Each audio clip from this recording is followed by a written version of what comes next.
Nestor Davidson, Chair of the New York City Rent Guidelines Board, and I'd like to welcome you to this meeting of the Board.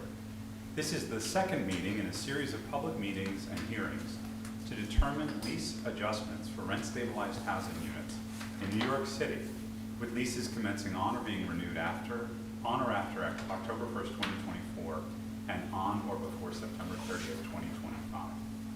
I will now take roll call. Please respond if present. Doug Apple. Genesis Aquino. Christina DeRose. Robert Ehrlich. Present. Arpit Gupta. Present. Alex Schwartz. Present. Christina Smith. Present. Adon Sultan. Present. Nestor Davidson, not present. Let the record show that we have a quorum. The next planned meeting of this board will be here at the Landmarks Preservation Commission conference room on April 18th, starting at 9:30 a.m. Staff will be presenting the 2024 Price Index of Operating Costs and the 2024 Mortgage Survey Report. At our meeting here on April 25th, the board will hear testimony from speakers who have been invited by the tenant and owner members of the board. Speakers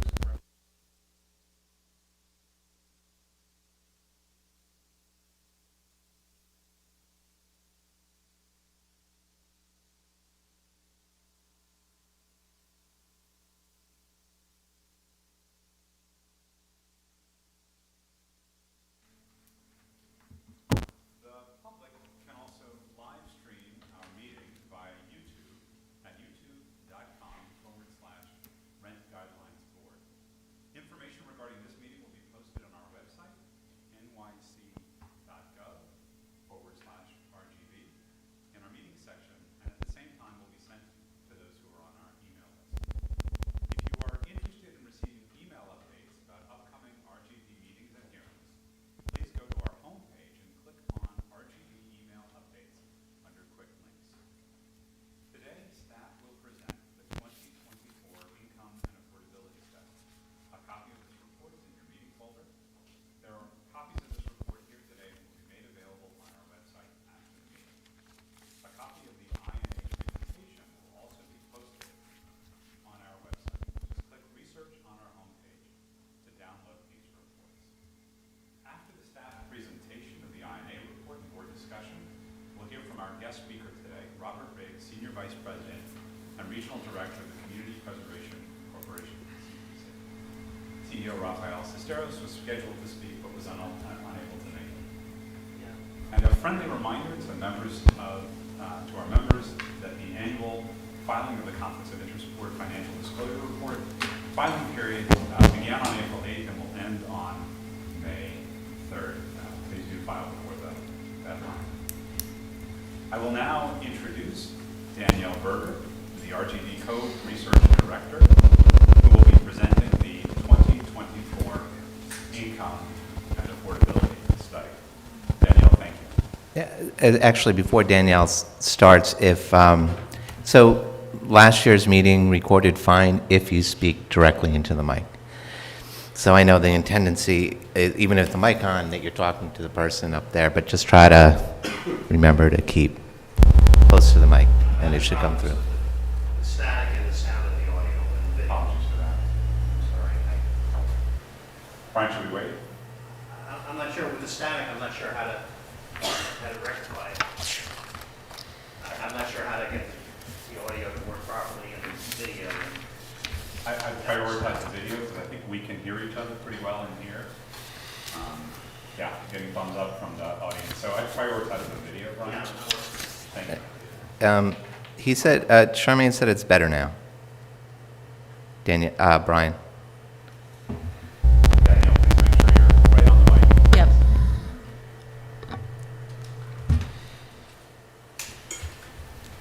Should I start?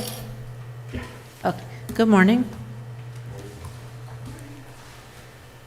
The Income and Affordability Study is researched and presented each year in accordance with Section 26-510B of the Rent Stabilization Law, which requires the Rent Guidelines Board to consider relevant data from the current and projected cost of living indices and permits consideration of other measures of housing affordability in its deliberations. To assist the board in meeting this obligation, the RGB research staff produced an annual Income and Affordability Study, which reports on housing affordability and tenant income in New York City's rental market. The study highlights year-to-year changes in many of the major economic factors affecting New York City's tenant population and takes into consideration a broad range of market forces, rent levels, and public policies affecting housing affordability. Such factors include New York City's overall economic condition, including unemployment rates and inflation rates, as well as household income and housing costs, and other relevant factors such as the number of eviction proceedings and homelessness levels.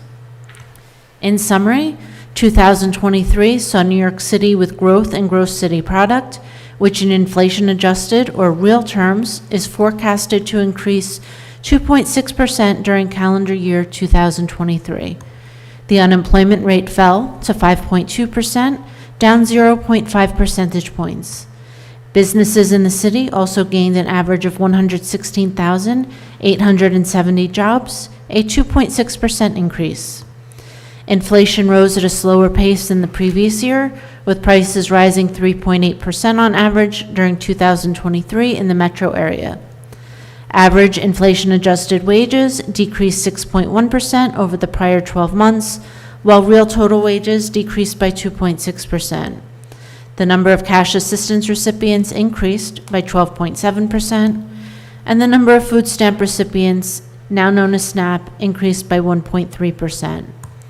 As of March 25, 2024, the New York State Emergency Rental Assistance Program has made 232,085 payments on behalf of tenants for rent assistance within New York City. The average payment amount is $12,135. Including asylum seekers, homeless levels in DHS shelters rose 54.9% in 2023 and rose 9.5% excluding asylum seekers. In housing court, non-payment cases rose 23.5% and non-payment calendared cases rose 34.5%. Evictions also increased from 4,109 to 12,139 in 2023, a 195.4% increase. And data from the 2023 New York City Housing and Vacancy Survey shows that rent-stabilized tenants, excluding those receiving rental assistance, had a median gross rent-to-income ratio of 28.8%. For all rent-stabilized tenants, the median household income is $60,000, median contract rent is $1,500, and median gross rent is $1,570. The vacancy rate for rent-stabilized rental units was 0.98%. As this graph illustrates, 2023 saw falling unemployment rates for both New York City and the nation as a whole. The New York City rate is in purple and was 5.2% in 2023, a decrease of 0.5 percentage points and roughly equal to the unemployment rate in 2016. The U.S. jobless rate is in green and was 3.6% in 2023. As this graph shows, businesses based in New York City gained jobs in 2023. There was an average annual increase of 116,870 jobs in 2023, a 2.6% increase from 2022 total job levels. This is the highest level of employment ever recorded in New York City and an increase of 0.4% over 2019 levels. The rate of inflation, as measured by the Consumer Price Index, which measures the change in the cost of typical household goods, rose at a slower pace during 2023, increasing by 3.8% in the New York City metro area. Note that the CPI is not exclusive to New York City, as the study area extends into the suburbs of New York City.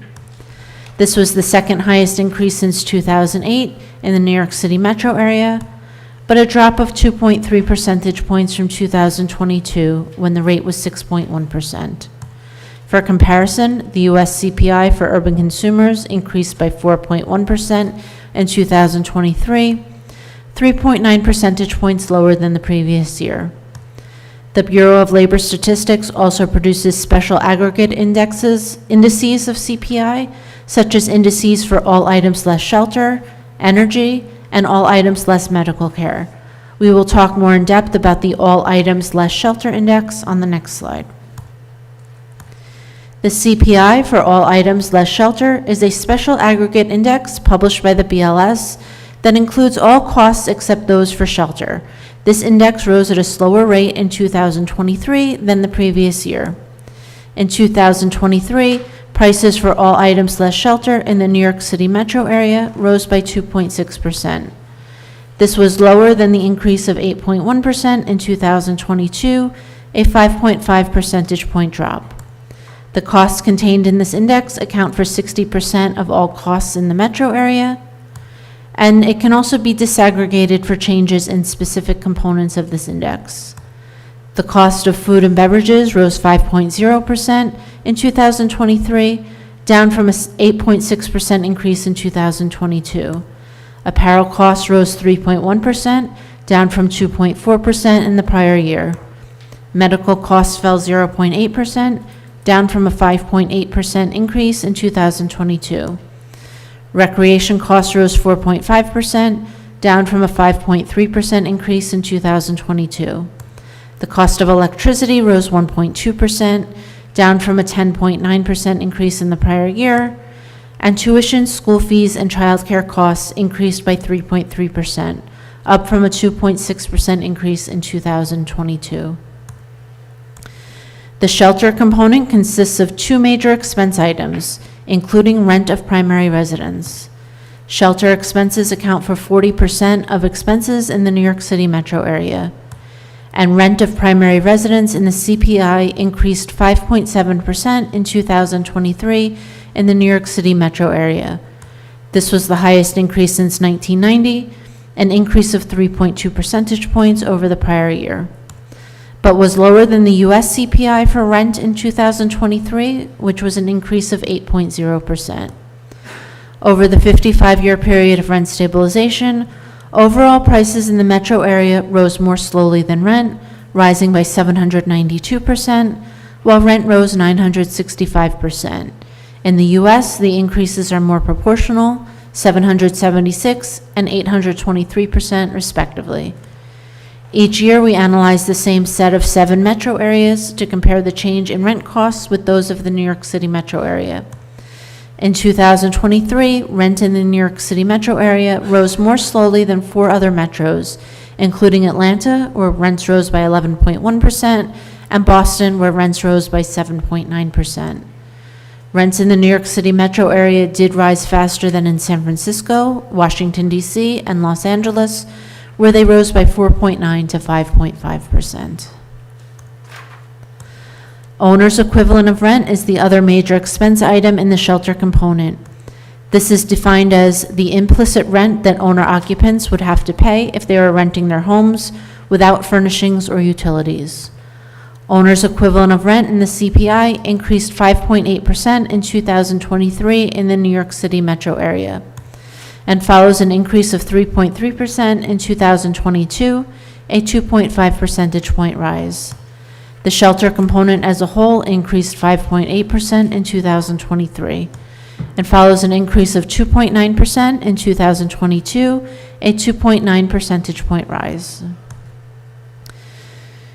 Moving on to wages, as reported by the Quarterly Census of Employment and Wages, and as this graph shows, both nominal wages and inflation-adjusted wages fell in the most recent 12-month period, which runs from the fourth quarter of 2022 through the third quarter of 2023.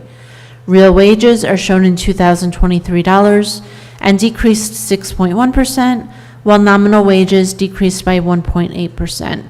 Note that the average wage, which is what is illustrated in this graph, is the amount of total wages paid in New York City divided by the total employment in New York City.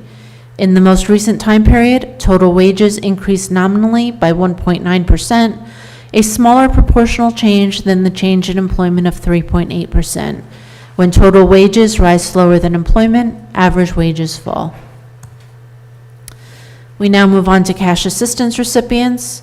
The purple portion of this graph shows the number of recipients in the Family Assistance Program, and the darker green shows the number of recipients in the Safety Net Assistance Program.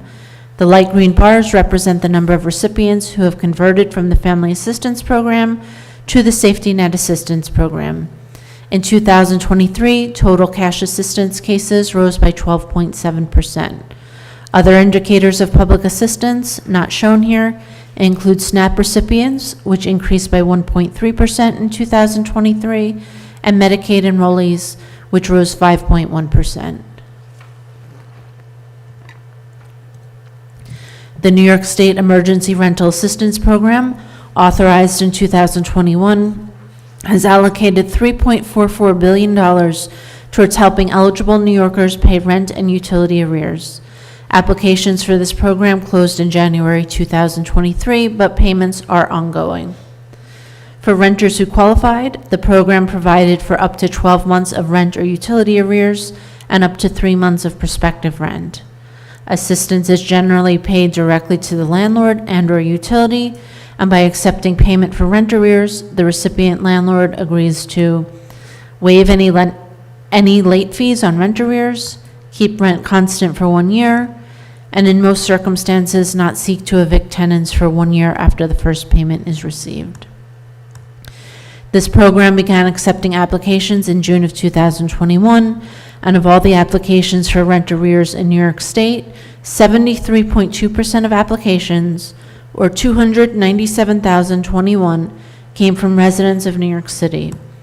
As of March 2024, 232,085 payments were issued on behalf of New York City tenants for rental assistance, 77.3% of the total payments within New York State.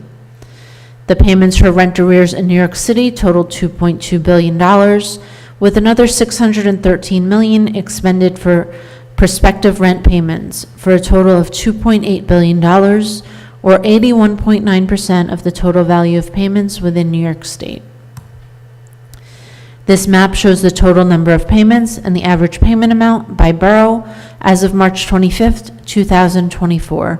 The average payment for both rent arrears and prospective rent was $12,135 in New York City, compared to $9,102 in the balance of the state.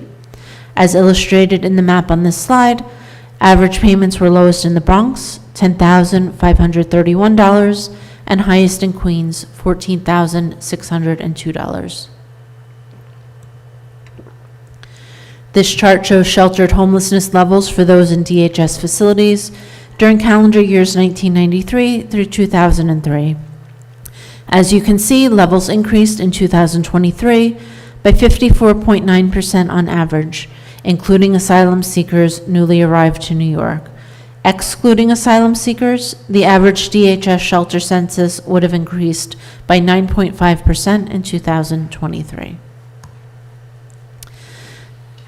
Moving on to housing court, following an eviction moratorium that was in place for most of 2020 and all of 2021, average annual non-payment filings in housing court increased for the second consecutive year, rising 23.5% to 109,267 in 2023. There were 60,357 non-payment cases, resulting in an actual court appearance in 2023, an increase of 34.5%.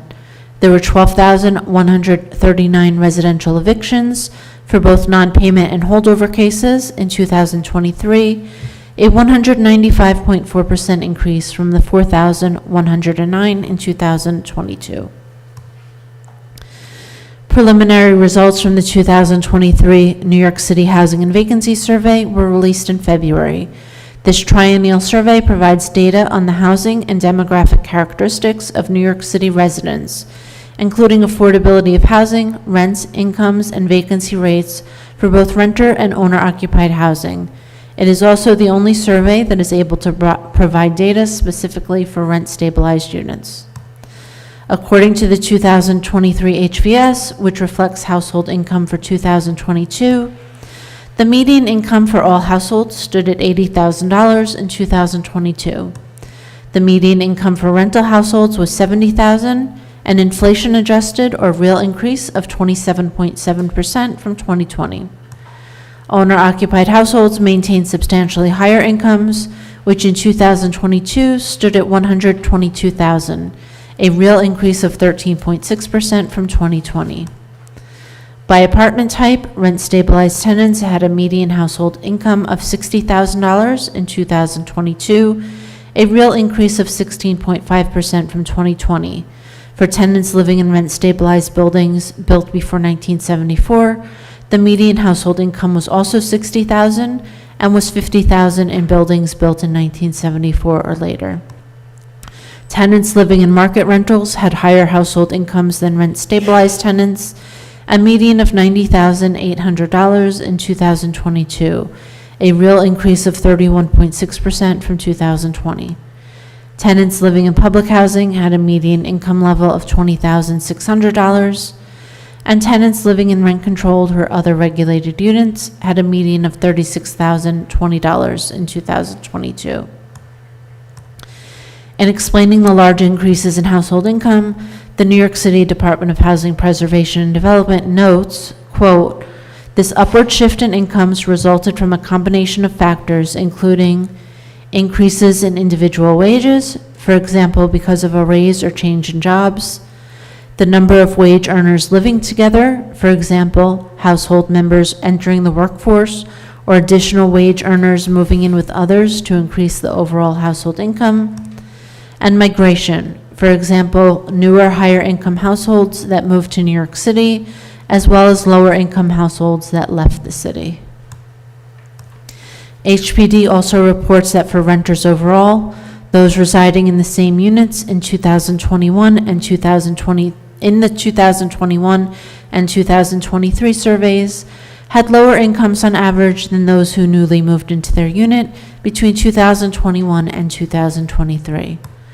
While 30% of renter households who lived in the same unit in both 2021 and 2023 made $100,000 or more, this proportion rises to 44% for more recent occupants, those newly moving into a unit previously surveyed in the ensuing time period between the 2021 and 2023 HVS surveys. Similarly, the proportion of households making $100,000 or more rises to 56% for households that moved into units that were vacant in 2021. The HVS also breaks down the distribution of income for different types of rental units. As this chart illustrates, the 2023 HVS found that 26% of rent-stabilized units had a household income of less than $25,000 per year, as compared to 15% of market rentals. 17% made between $25,000 and $49,999, as compared to 13% of market rentals. 27% made between $50,000 and $99,999, as compared to 25% of market rentals, and 30,000 made $100,000 or more, as compared to 47% of market rentals. Looking at rent levels in 2023, the median monthly contract rent, which does not include fuel and utilities, for all rental units was $1,641. Rent-stabilized tenants paid less than the typical rental tenant, with a median contract rent of $1,500, including a median of $1,471 for tenants in buildings built prior to 1974 and $1,627 for tenants in buildings built in 1974 or later. While tenants living in market rentals paid a median of $2,000 a month, tenants in public housing had the lowest median contract rent, $560. Those in rent-controlled units had a median of $988, and in other regulated units, the median was $1,367. For median monthly gross rent, which includes fuel and utilities, for all rental units, the median was $1,695. Rent-stabilized tenants had a median gross rent of $1,570, including a median of $1,558 for tenants in pre-74 buildings and $1,694 for tenants in post-1973 buildings.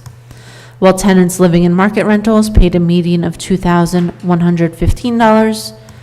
Tenants in public housing had the lowest median gross rent, $588. Those in rent-controlled units had a median of $1,163, and those in other regulated units had a median of $1,367. As this chart illustrates, the 2023 HVS found that 26% of rent-stabilized units had a contract rent of less than $1,100 per month, as compared to 16% of market rentals. 34% rented for between $1,100 and $1,649, as compared to 19% of market rentals. 25% rented for between $1,650 and $2,399, as compared to 26% of market rentals, and 15% rented for $2,400 or more, as compared to 40% of market rentals. Not illustrated here, while just 9.9% of rent-stabilized units in pre-74 buildings had a contract rent of $2,400 or more, 34.9% of those in post-73 buildings had contract rents of $2,400 or more. Examining affordability of rental housing, the 2023 HVS reported that the median contract rent-to-income ratio for all renters was 27.6%, meaning that half of all households residing in rental housing pay more than 27.6% of their income in contract rent, and half pay less. This is a decrease from 32.6% in 2021. The median contract rent-to-income ratio of stabilized households is 28.2%. This is a decrease from 33.6% in 2021. The median for rent-stabilized tenants in buildings built before 1974 is 27.4% and is 31.7% for rent-stabilized tenants in buildings built in 1974 or later. We can also calculate rent-to-income ratios that exclude tenants receiving Section 8 or other rental assistance programs who generally pay no more than 30% of their incomes towards rent. Excluding those tenants who receive vouchers or other rental assistance, the median gross rent-to-income ratio for rent-stabilized tenants falls to 27.0%, 1.2 percentage points lower than the ratio for all rent-stabilized tenants, and a decrease from 30.0% in 2021. The ratio for rent-stabilized tenants that excludes those with rent assistance in pre-74 buildings is 26.3%, and is 30.3% for rent-stabilized tenants in post-73 buildings.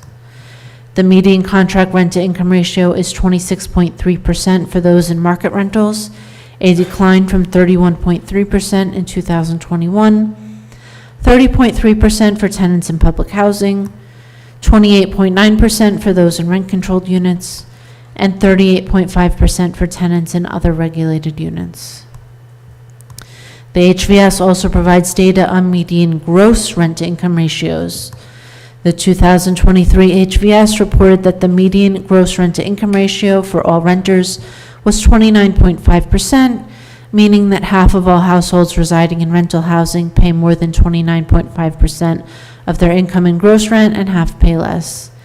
The median gross rent-to-income ratio of stabilized households is 30.5%, with medians of 29.4% in pre-74 rent-stabilized units and 34.0% in post-73 units. Excluding those tenants who received vouchers or other rent assistance, the median gross rent-to-income ratio for rent-stabilized tenants falls to 28.3%, 1.7 percentage points lower than the ratio for all rent-stabilized tenants. The median for rent-stabilized tenants in buildings built before 1974 is 28.3% and is 31.5% for rent-stabilized tenants in buildings built in 1974 or later. The median gross rent-to-income ratio is 27.9% for those in market rentals, 30.8% for tenants in public housing, 33.4% for those in rent-controlled units, and 40.3% in other regulated units.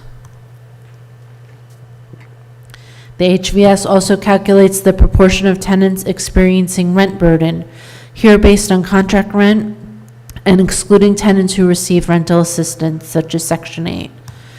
A household is considered moderately rent burdened if it spends more than 30%, but not more than 50% of income towards contract rent. A household is considered severely rent burdened if they pay more than 50% of household income towards contract rent. In 2023, 43.1% of rental households paid more than 30% of their household income in contract rent, including 18.1% considered moderately rent burdened and 25.0% considered severely rent burdened. For rent-stabilized tenants, 45.5% of households were rent burdened, including 18.3% considered moderately rent burdened and 27.2% considered severely rent burdened. By building age, 43.8% of rent-stabilized tenants in buildings built before 1974 were rent burdened, including 18.2% considered moderately rent burdened and 25.6% considered severely rent burdened. Rent-stabilized tenants in buildings built after 1973 experienced more rent burden than rent-stabilized tenants in older buildings, with 53.0% rent burden, including 18.8% considered moderately rent burdened and 34.2% considered severely rent burdened. In market rentals, 40.6% of households were rent burdened, including 18.0% considered moderately rent burdened and 22.7% considered severely rent burdened. The 2023 HVS found that the citywide vacancy rate was 1.41% in 2023, below the 5% threshold required for rent regulation to continue under state law, and the lowest rate since the inception of the HVS in 1965. The Bronx had the lowest vacancy rate in the city at 0.82%. Manhattan had the highest vacancy rate in 2023 at 2.33%. Of the remaining boroughs, Brooklyn's rate stood at 1.27%, and Queens had a vacancy rate of 0.88%. There were not enough vacant units in Staten Island to calculate an accurate vacancy rate. Vacancy rates are also provided for certain types of rental housing. Rent-stabilized units had a vacancy rate of 0.98%, lower than the rate for all rental apartments, and market rentals had a vacancy rate of 1.84%, higher than the vacancy rate for all rental apartments. Vacancy rates are also provided by asking rent, with a vacancy rate for rental units with an asking rent of under $1,650 at 0.65%, and a vacancy rate of 2.16% for rental units with an asking rent of $1,650 or more. The 2023 HVS also asked respondents about various financial hardships, including missing a rent payment in the past year due to not having money when the rent was due. For all rental units, the proportion reporting this hardship was 13%, the same proportion as in 2021. For households with a household income of less than $25,000, it was 18%. For household incomes of $25,000 to $49,999, it was also 18%. For household incomes of $50,000 to $99,999, it was 15%.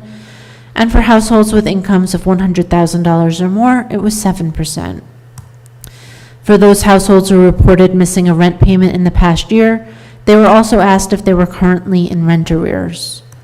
For all rental units, 34% of those who reported missing a rent payment were currently in rent arrears, up from 29% in 2021. For households with household income less than $25,000, the proportion was 46%, up from 38% in 2021. For households income of $25,000 to $49,999, 40%, up from 27% in 2021. For households incomes of $50,000 to $99,999, 28%, up from 26% in 2021. And for household incomes of $100,000 or more, 16% were currently in rent arrears. The 2023 HVS also asked respondents about their level of food insecurity over the past year.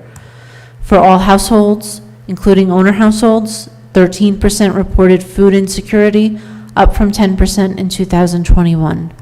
For renter households, this proportion was 17%, up from 11% in 2021. For rent-stabilized households, 21%, up from 13% in 2021. For market rate renter households, 12%, up from 11% in 2021. Another source of rent and income information is the annual American Community Survey conducted by the Census Bureau. The most recent data from this survey is from 2022. Note that ACS data from 2020 is not able to be compared to data from other years. Unlike the HVS, which is able to be stratified for rent-stabilized tenants, the ACS provides data for all renters in New York City, regardless of regulation status. Looking at the median gross rent-to-income ratios from this survey, from 2009 through 2022, the rates have ranged from a low of 30.1% in 2019 to a high of 32.7% in 2014. The ratio was 31.2% in 2022, a 1.0 percentage point decrease from 2021. The ACS also reports on the proportion of households who are considered rent burdened and severely rent burdened. That is, households paying at least 30% or 50% of their income towards gross rent, respectively. The totality of each column in this graph represents the number of households paying at least 30% of their income towards gross rent. Looking at these ratios from 2009 through 2022, the proportion of households paying at least 30% of their income towards rent has ranged from a low of 50.1% in 2019 to a high of 55.1% in 2014. The ratio was 52.1% in 2022, a 2.0 percentage point decrease from 2021. Looking at monthly contract and gross rent from 2009 through 2022 shows that in this time period, rent has increased in inflation-adjusted terms by approximately $250 to $300 a month for both contract and gross rent. In 2022, the latest available data, median contract rent was $1,573, an inflation-adjusted decrease of 0.5% from 2021, and median gross rent was $1,688, an inflation-adjusted decrease of 0.7% from 2021. The American Community Survey also reports on renter housing costs as a percentage of income for different income brackets. As household income increases, so does housing affordability. In 2022, 88.9% of households making less than $20,000 a year had a rent-to-income ratio in excess of 30%. But for those households making at least $75,000 a year, the ratio who spend at least 30% of income on rent drops to 16.4%.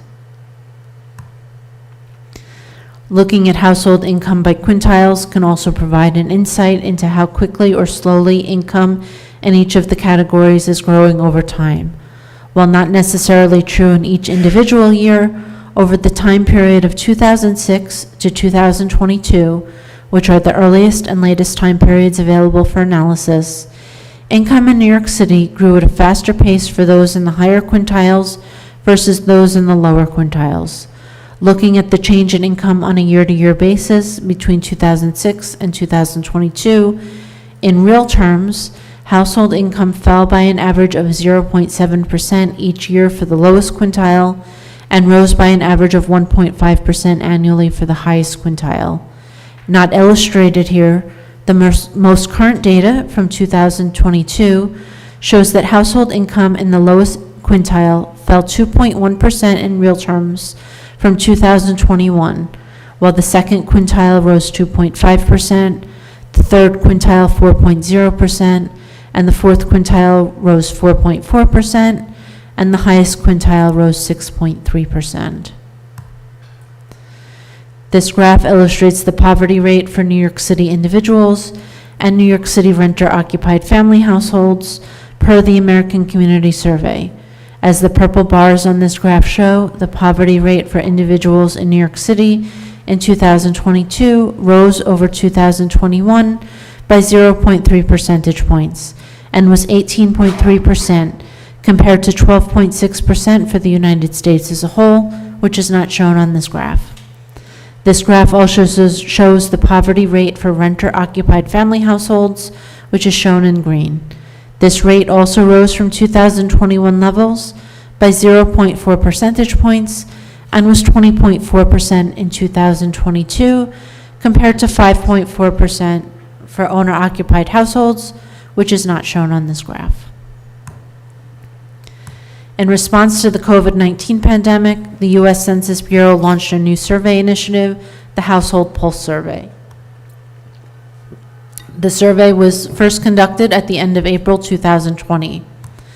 The survey data was collected on a weekly basis through July 2020, then every 2 weeks through October 21, then transitioned to collecting data during a single 2-week period out of every 4 weeks through 2023, and beginning in 2024, collects data continuously over a 4-week period.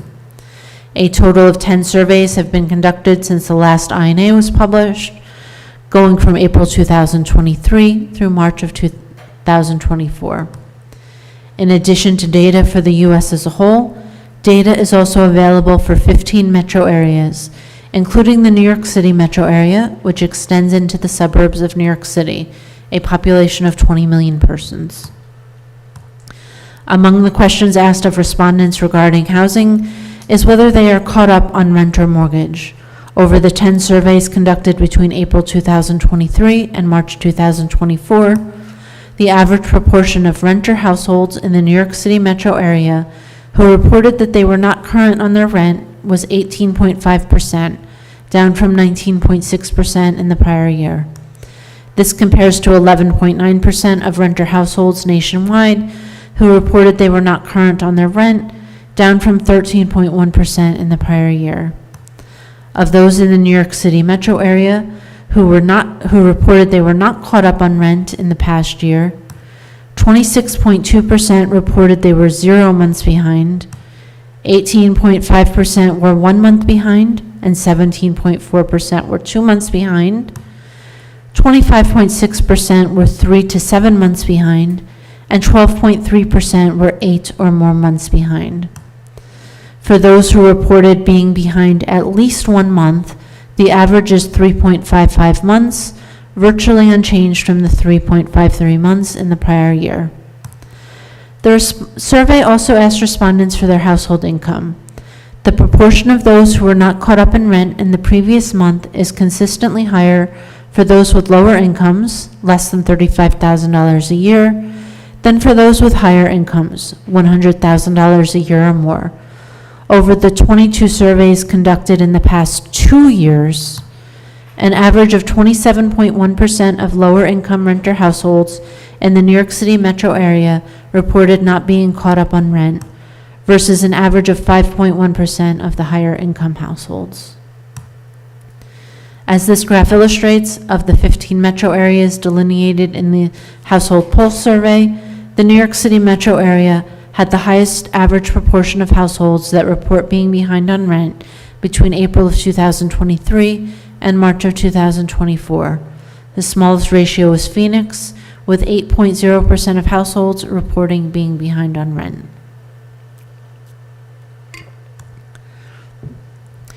The Household Pulse Survey also asked respondents if and by how much their rent has changed over the last 12 months, as illustrated in this chart of the New York City metro area. In the 10 surveys conducted since the publication of the last INA study, an average of 34.3% of renter households in the New York City metro area reported that their rent had either not changed or decreased. 26.1% reported that their rent had increased by less than $100. 25.1% responded that their rent had increased between $100 and $249, and 14.6% responded that their rent had increased by at least $250. By household income, those households with lower incomes saw less rent change than those with higher incomes. For instance, for households making less than $35,000 a year, 38.4% responded that their rent had either not changed or decreased, but for households making $100,000 a year or more, a smaller proportion, 28.4%, reported that their rent had either not changed or decreased. There was also a greater proportion of higher income households with rent increases of $250 or more. In June of 2023, the survey began asking respondents if they had felt any pressure to move from any residence they had lived in over the past 6 months. Possible sources of pressure include the owner raising the rent, missing a rent payment, a lack of repairs, a change of locks, removal of belongings or shutting off of utilities, a dangerous neighborhood, or any other pressure. In the 8 surveys that asked this question, from June of 2023 through early March 2024, an average of 41.3% of renter households in the New York City metro area reported feeling pressure to move due to one of the reasons listed on this slide. A similar proportion of renters in lower income households, those making less than $35,000 a year, and higher income households, those making $100,000 or more a year, in the New York City metro area reported feeling pressure to move, 38.0% and 38.1% respectively. And of the 15 metro areas delineated in the survey, the New York City metro area reported the 3rd lowest proportion of households feeling pressure. In the U.S. as a whole, an average of 43.3% of renters report pressure to move, a higher proportion than New York City. The most common pressures reported in the New York City metro area for those who reported pressure were a rent increase, as reported by 51.1% of New York City metro respondents who reported pressure, including 40.4% of lower income households and 64.3% of higher income households. There was also other pressure, as reported by 33.7% of metro area renter households, and the owner not making repairs, as reported by 28.1% of households. As this graph illustrates, of the 15 metro areas delineated in the HPS, the New York City metro area had the 3rd lowest proportion of renter households that felt pressure to move between June of 2023 and March of 2024. The smallest ratio was in San Francisco, where 37.2% of renter households reported pressure to move, and the highest ratio was in Miami, where 52.8% of renter households felt pressure to move. Respondents were also asked if they had moved in the past 6 months. In the New York City metro area, 6.4% of renters overall reported moving, including 15.5% of those who felt pressure. For those renter households in the New York City metro area making less than $35,000 a year, 4.4% moved, including 11.6% of those feeling pressure. And for renter households making $100,000 a year or more, 7.1% moved, including 18.7% of those feeling pressure. This compares to the U.S. as a whole, where 9.5% of renters overall reported moving, including 21.9% of those who felt pressure. Of 15 metro areas nationwide, the New York City metro area has the lowest proportion of renter households that moved, as well as the lowest proportion of renter households that moved due to pressure. To summarize, this table outlines some of the key indicators we have discussed during this presentation, with the change in each quarter and annually as compared to the same time period in 2022. A more detailed version of this table can be found in Appendices 1 and 2 of the report. In summary, for 2023 on an annual basis, the unemployment rate fell to 5.2%, down 0.5 percentage points. Businesses in the city also gained an average of 116,870 jobs, a 2.6% increase. New York City also saw growth in gross city product, which in inflation-adjusted or real terms is forecasted to increase 2.6% during calendar year 2023. Homeless staying in City shelters increased, rising by 54.9%, including asylum seekers, and 9.5% excluding asylum seekers, while the number of cash assistance recipients also increased by 12.7%. And the number of food stamp recipients, now known as SNAP, increased by 1.3%. The number of Medicaid enrollees also rose, up 5.1%. And in housing court, non-payment cases rose 23.5% in 2023, and non-payment calendared cases rose by 34.5%.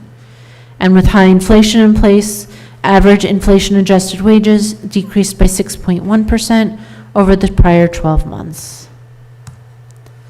Thank you, and if you have any questions. Thank you so much, Danielle. Let me open it up for questions from members and Arpit, please begin. Hi, thank you so much for this work. I have a question about the comparison of some of the statistics you presented along with the HVS study that we had also looked at last week and that you discussed. So, my understanding is the HVS documents pretty large increases in income. So I think that includes something like 27% increase in income for all rentals, and 16% for owners. And those increases just sort of seem out of proportion to what you're documenting in other data sources. I believe Alex flagged this issue last week as well, right? So if you look at wages that you're presenting, the wages are not increasing by anywhere near that amount. If you look at employment is not increasing by anywhere, in fact, it's down in the relevant year compared to earlier.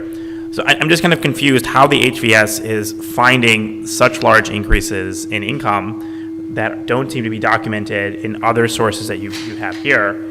And one thing I'm wondering is whether the HVS is just comparing against a reference time period like over the pandemic when incomes are just quite low due to job loss and other factors.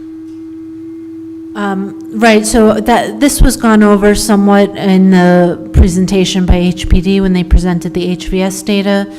And I've also referenced what they said in their findings in the report, and it was on a slide. Part of it is that if it's a 2-year period. So the data that other data sources I report are a 1-year period. This is a 2-year period. I think part of it is the pandemic, but as was detailed in the findings, what they found was that there was a shift in some households in the period during the pandemic where there were households that left, a lot of low-income households that left. Then when people came back, it was a lot of higher-income households. You also had a situation where in the wake of the pandemic, in a single household, there may have been one person that lost their job. So when you're talking about household income, it's for the whole household. It's not for an average of a person, which is what's reported, let's say, in my wage data. So if you have a 2-person household, 2-adult household, and one person loses their job, now your household income may be cut in half. There was also, I think, a shift of people just moving in more together, and there's some data in here regarding the proportion of households making more than $100,000 in terms of when they moved in. So that's all detailed in the actual report.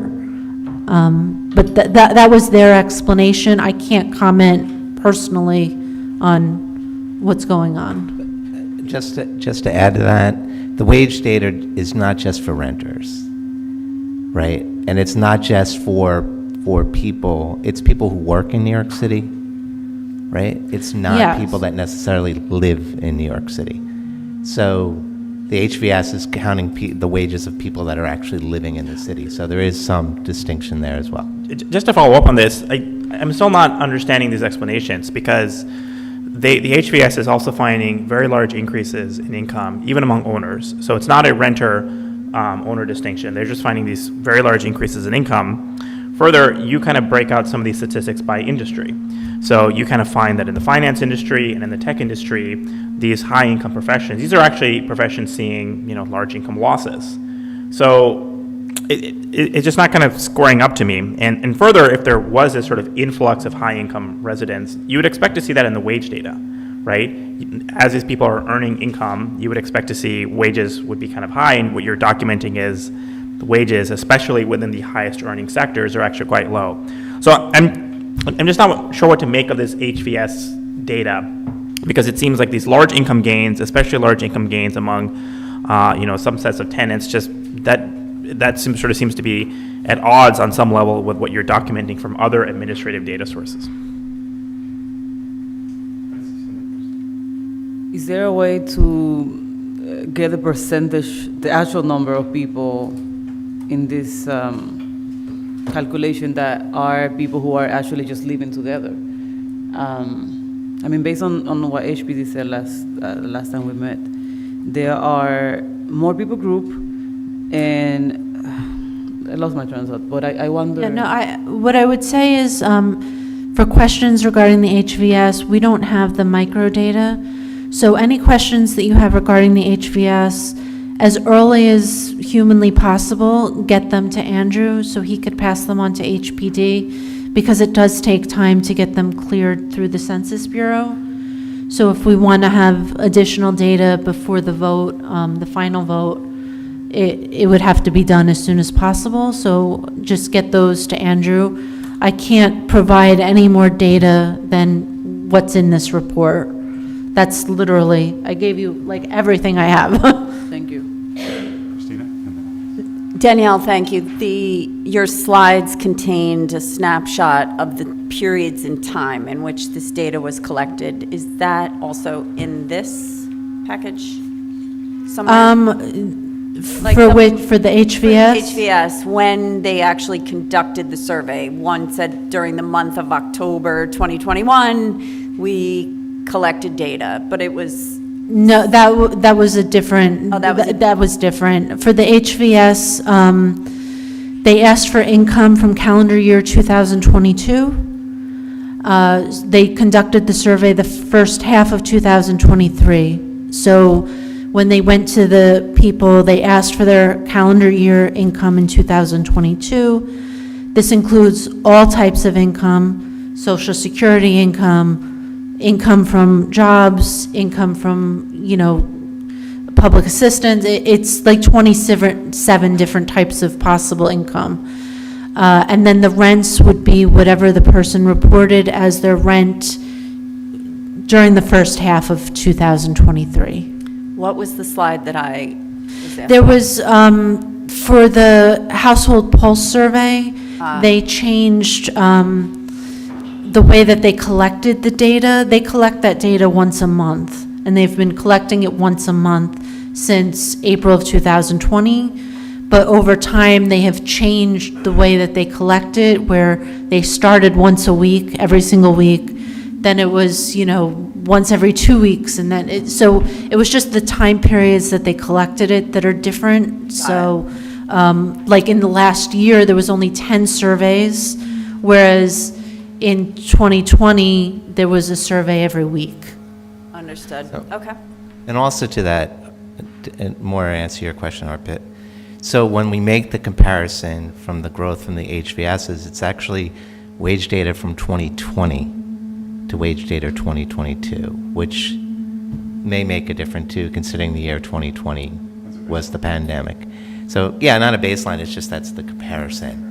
So that would have, where the wage data we're comparing is 22 to 20, Yeah, so we have, 22 and to 23, calendar year 2020. right, we have two sources of wage data in the INA report. One cannot be broken out by industry. It's a shorter paragraph from the Bureau of Labor Statistics, just on overall wages, not including bonuses and not including government employees.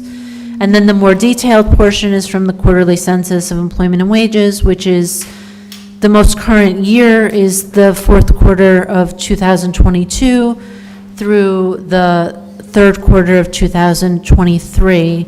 And actually, what happened is that there was the biggest drop in the fourth quarter of 2022, and then it was a little more of a recovery in the quarters of 2023. That's all in the report. Sorry, can I just follow up on this very briefly, just so I understand? So they conducted the survey in 2023, first half, asking HPD, asking people about their income in 2022. Similarly, they had done a survey in 2021, the first half, asking about their income in 2020. Correct.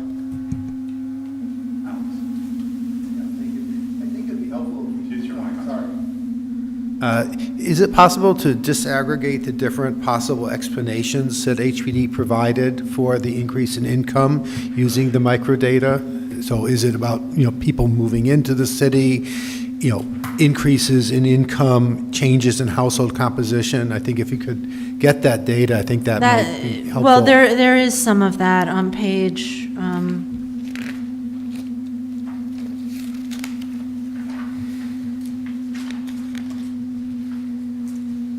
on page 12 in the second column,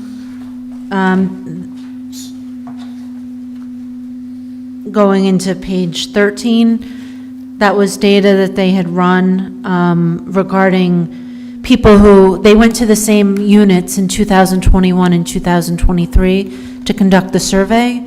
So they broke out people, the same people were in the apartment in 2021 and 2023, and then people who had moved into that, the original person moved out, somebody new moved in, and then they also had data from apartments that had been vacant in 2021. So they break out the proportion of people who were in those three situations who were making $100,000 or more. And they're showing that the people who newly moved in seem to have higher incomes than the people who stayed in place. Danielle, I do think it's worth a follow-up conversation with Liz. I think we've gotten a lot of conversations, so maybe we could look at the microdata and see what we can do. I think to disaggregate further, some of that's definitely in here, but I think there's more detail that it sounds like folks would want. We can circle back to that. Yeah, and I also have a question about arrears and ERAP. So ERAP stopped taking applications in January 2023. So that suggests that by the end of January 2024, the outlays should have ended, roughly speaking, so that now No, they're still going on. still going on. Okay. At a much slower pace, but they're still going on. Okay. Do we know when it'll stop? I don't know when it'll stop. I think it'll just get slower and slower until it eventually peters out. Okay. I don't know if it's possible, but I think it'd be helpful to know, like, what is the impact of ERAP on outstanding arrears? If I could just jump in on that, but, the time sector right now for those arrears ended in January of 2023. There are other programs that are out there right now that are helping, whether it's City FEPS, HRA, one-shot deal type applications to help make up those differences. I mean, in reality, just being in housing court, the amount of ERAP situations that we're dealing with is pretty minimal. And even in the 12 months to the 15 months, max that it pays, in most cases doesn't even cover what the arrears balance is. Yeah, it's important. I just wanted to jump in and point out that it is a max of 15 months. So you assume if the money started coming in June of 21, and that person got the max of 15 months, those funds are exhausted and have been applied. So it's because of the amount, the max amount, we can sort of back our way into when it would start to phase out. It's dwindling. It's twilight. Sorry. So I guess on that front, I think, hopefully many of us can agree that there's still a dire need for additional subsidy programs. There's obviously issues with city FEPS that are being handled right now. And obviously having more Section 8 vouchers would be a boon. I am curious about, because it seems like $12,135 as the average payment per household, not per landlord. Is there a way that we could get an average payout per landlord? I can ask. I'm going to say probably not, but I can ask. And when you say by landlord, if the landlord owned 10 buildings, You mean for all 10 buildings? Okay. And just an additional quick question about the employment statistics that you provided. So for the BLS employment numbers, is there a way, or is it available data about how many household members work multiple jobs? Because I'm trying to best understand what the increase in employment totals means. No, I don't think that would be available anywhere.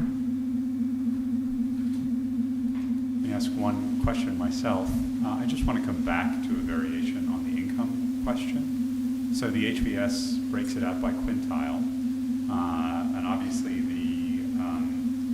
if you look at appendices 3 through 7, we do it by industry. We talked about this a little bit last year. In looking at the more current data, do we have, and it may be in here and I'm just not connecting the dots, do we have current wage data by quintile outside of the HVS? So we can look at it in that way. And if so, do we break it out renter, owner, or even by rent stabilized? I don't have quintiles from the HVS. Oh, sorry. Well, I mean, there, 16. Average annual household income change by quintiles. Anyway, I'm just curious on the other data that Arpit was mentioning, because we have two other data sources for changes in income, whether we are able to, and again, it may be in here, and I'm sorry if I missed it, able to break that out by income quintile or otherwise. I'll look into it. I would say no. Certainly not by renter owner. Okay. But even They don't have any sort of wage data by where you're living, right, or the type of housing. No, I mean, the ACS data, which is presented in here, is by quintile. Okay. And that's not available renter owner. I mean, I could go theoretically into the raw data and get that just for renter, but it would be from 2022. But for the other things that are current, I mean, they're surveying businesses, and like the quarterly census of employment and wages isn't even, they're asking you as the business owner, how much did you spend on wages? How many employees did you have? So I don't think so. Worker size. Yeah. Understood. Other questions? Okay. Alex? A couple other questions. In the public assistance, you didn't mention TANF. Is that FAP? Yes. Okay, that's just the New York version of TANF? Yeah. Okay. And other question, this is more in the weeds. I was surprised that the incomes for the tenants in the post-73 rent-stabilized housing is like $10,000 less than in the older stock. I would have thought it'd be the reverse, because usually those rents are considerably higher. And I don't know if that's been true in previous years, but also I noticed the cost burdens were higher in the newer rent-stabilized housing. And it just seems counterintuitive. Yeah, so we haven't had that data in the past. We haven't broken it out that way by pre and post 74.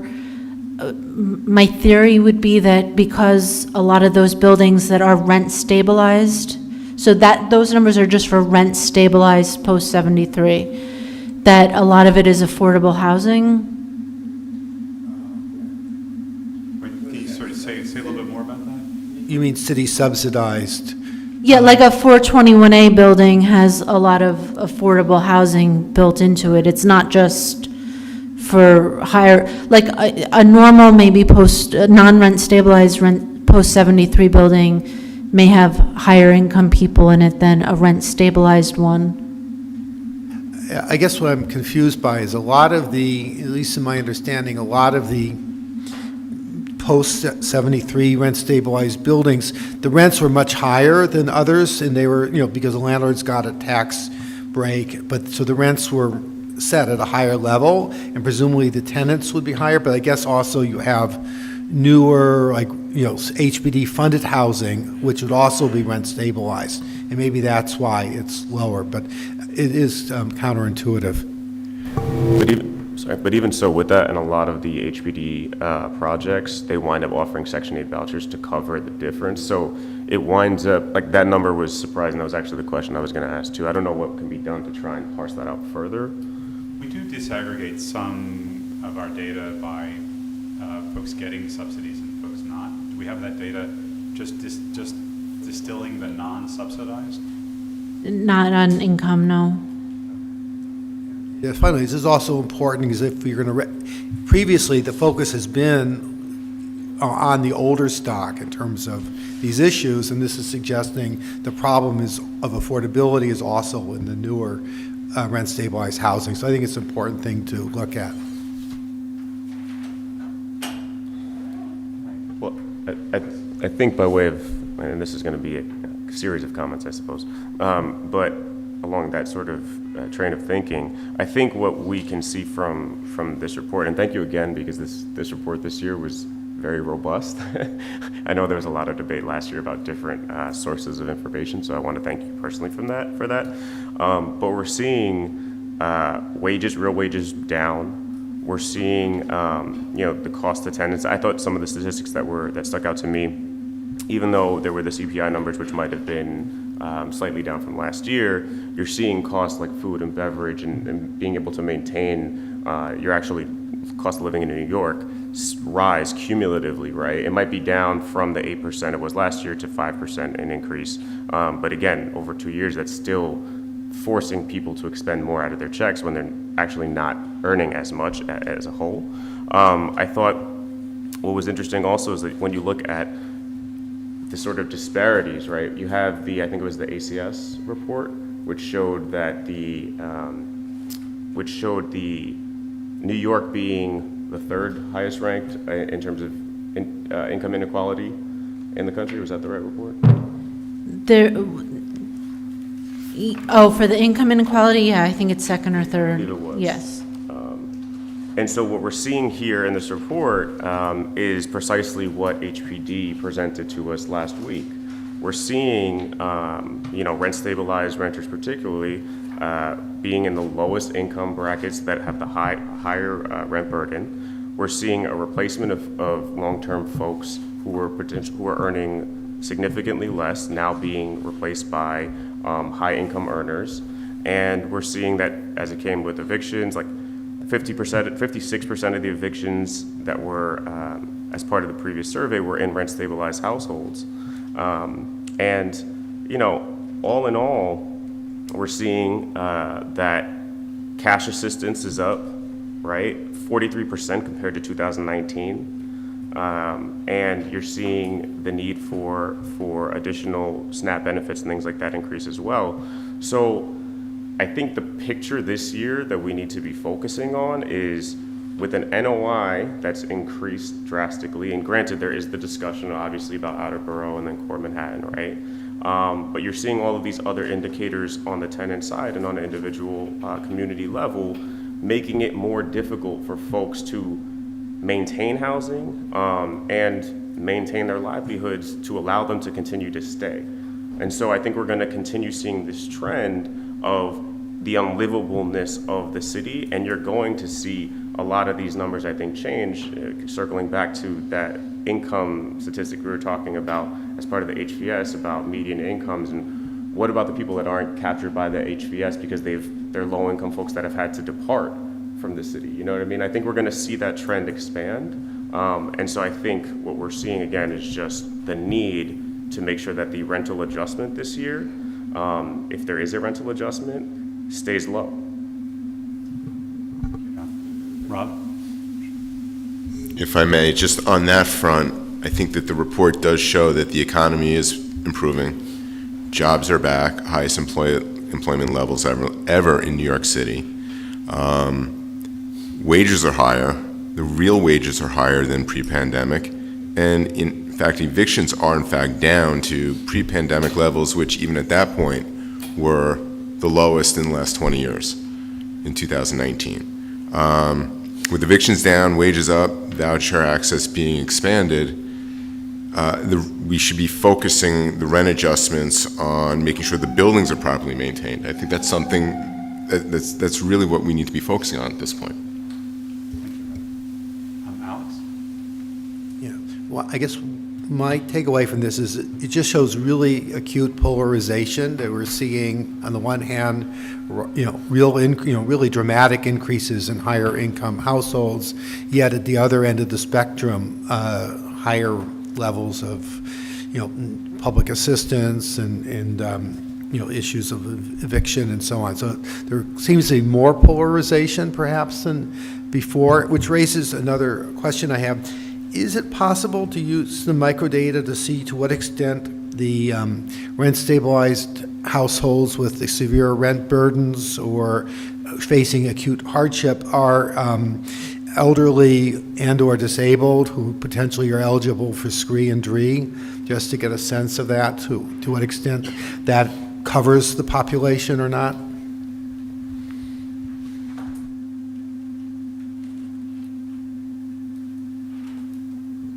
I think SCREE and DREE is Department of Finance.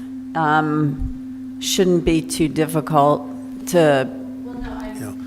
Sorry, didn't I'm want to sorry. take over. I could get the numbers of how many people are on Screen Tree, but I think what Alex is saying is from the HVS data, which is the only place we can get the rent burden, if we look at the households that have rent burden and maybe see some demographic characteristics of them. Thank you, Alex. So I'm wondering if we can get the figure on page 16, so the change in household income across quintiles, just for the period from 2019 to 2022, kind of comparing, sort of pre-pandemic, et cetera, because to Alex's point on the polarization, my sense is that nationwide the opposite is actually true. So real incomes have been going up substantially, at least in aggregate for the entire economy, have been going up substantially more for lower income households compared to higher income households. I think part of that, it's consistent with that in this report, you document that the highest earning industries and occupations, like tech and finance, have actually seen much larger decreases in income as well. So I'm curious if we can get a more precise estimate of how different income groups have fared over the pandemic in terms of their income growth. Yep. That'd be very helpful. I have the same question. Thank you. Great. Other questions or comments? Genesis. Yeah, I also wonder if we can get some microdata on how many of those jobs are being held by the same people. I think similar to what you asked, right? I'm not sure I understand. There are more jobs, and there's an increase in income, right? And most likely the increase in income, because there are more household people living together. I wonder how many of those jobs are being held by the same individuals.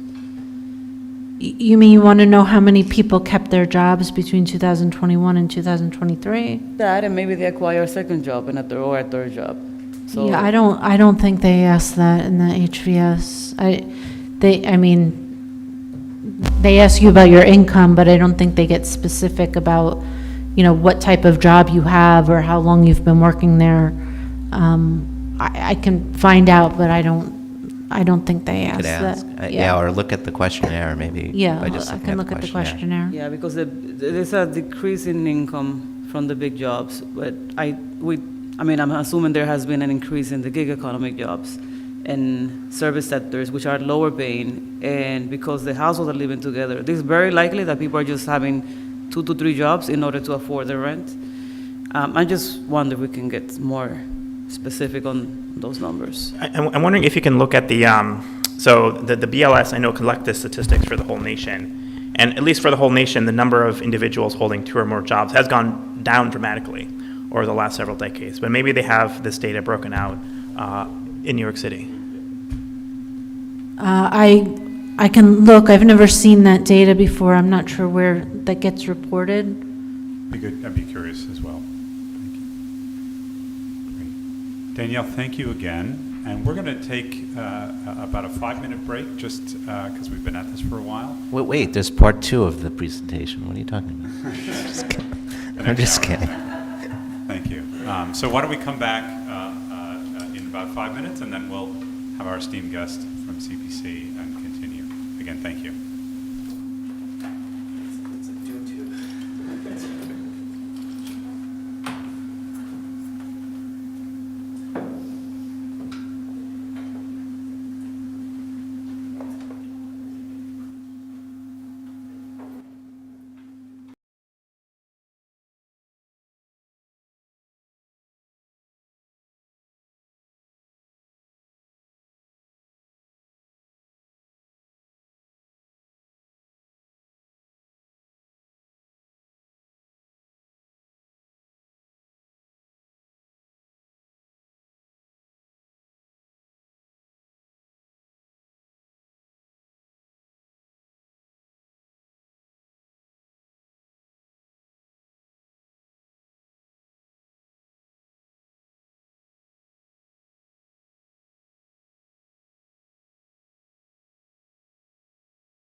Good afternoon, everyone. I'm Robert Riggs. I'm not Rafael Sestero, the CEO. He was scheduled to be here, and he couldn't make it, but I'm in his place. I am joined by two colleagues from CPC, Emily Klein from our policy operation, and Todd Moore, who part of our servicing operation.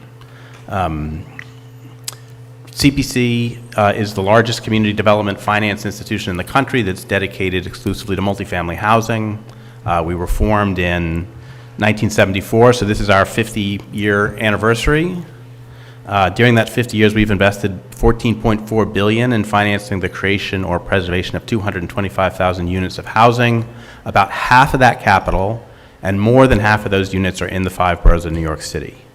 Currently, CPC's construction capital primarily supports the creation of affordable housing in partnership with HPD. And this capital in the 5 boroughs is supplemented by Freddie and Fannie originations done through CPC's mortgage company. More relevant for this presentation, CPC services a large portfolio of permanent debt on behalf of NYCers, Freddie Mac, Fannie Mae, and HPD, and it's secured by buildings with about 24,000 units in New York City. Those units are almost 100% rent stabilized. They also overwhelmingly have regulatory agreements with HPD and HPD subordinate debt, in addition to stabilization. The private debt has long terms, 15 to 30 years, typically again with HPD subordinate debt. And I think, I would assert that the debt is not the buildings are not aggressively valued, and the debt is not aggressively leveraged compared to like regional banks 5 or 6 years ago. So this is conservatively underwritten. It's also has much more affordable rents than a portfolio than it would have absent the regulatory agreement. So there are a lot of HPD deals in here with whatever stabilization puts them, there's a regulatory agreement that puts them lower. I will point out that recently CPC purchased with partners, our partners are Related Fund Management and Neighborhood Restore, and we came together to form an organization called Community Stabilization Partners, or CSP. And CSP is an equity owner in and the servicer for a portfolio of former Signature Bank loans. They are secured by buildings in New York City with about 35,000 residential units, 80% of which are stabilized. We are just digging into that portfolio now, but compared to what I'll call our NYCers portfolio, we expect more aggressive leverage, more aggressive valuations, and kind of a different set of problems than we might see in what I'll call the NYCers or the affordable portfolio. So our servicing platform touches a lot of stabilized housing units in New York City. Adding the Signature portfolio has more than doubled those units, and we look forward to talking a lot about Signature for you next year. This year, everything I'm talking about is not Signature. It is all from our NYCers data. And then, the usual caveats about this is data we collected in 2023 regarding operations in 2022. We have excluded taxes because the vast majority of projects in our portfolio don't actually pay taxes. They have some form of abatement that either eliminates or minimizes their tax obligation. And this is this is what the survey says as it came back from that portfolio. Another set of caveats, which we discussed last year, the way we process this data creates a lot of noise around fuel and utilities. And we know that the fuel and utility numbers are overstated.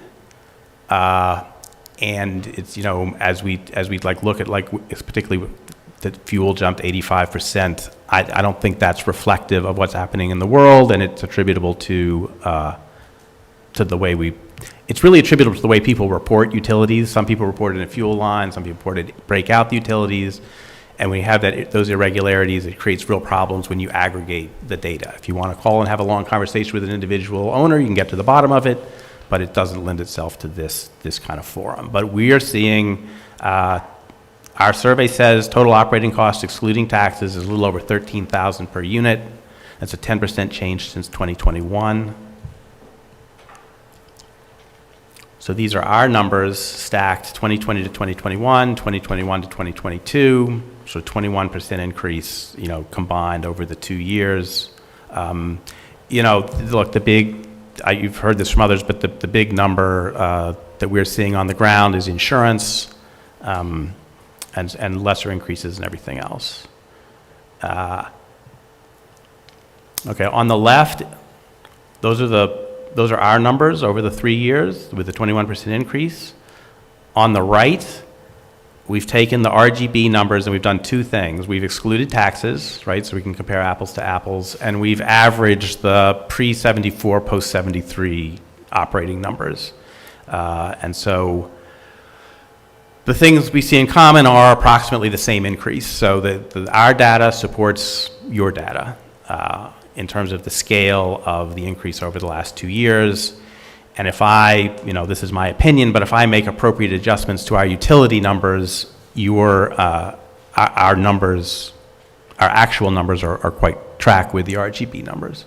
And I will say that separate from this analysis, we do have an underwriting standard for new buildings that have just been renovated, and they really look a lot like the operating costs are between $9,000 and $10,000 a unit. So from our data with appropriate adjustments, from anecdotally what we see, and from our underwriting practice, conscious decision-making around credit, the RGB numbers, it's all supportive of the RGB numbers. I want to talk a little bit about revenue and collections because it's the other side of that discussion about operating increases. This information does not come from our management portfolio because we don't collect it, or we don't collect it in a reliable way. This comes from our day-to-day lending activity, and what we see basically in our construction portfolio. We have a construction portfolio of about $900 million those are projects that are being finished and converting. We directly track expenses every month. We directly track collections every month, and we see a real impact. Besides rising expenses, we see a real impact of collections that have improved since the height of the pandemic but have not recovered to a pre-pandemic state.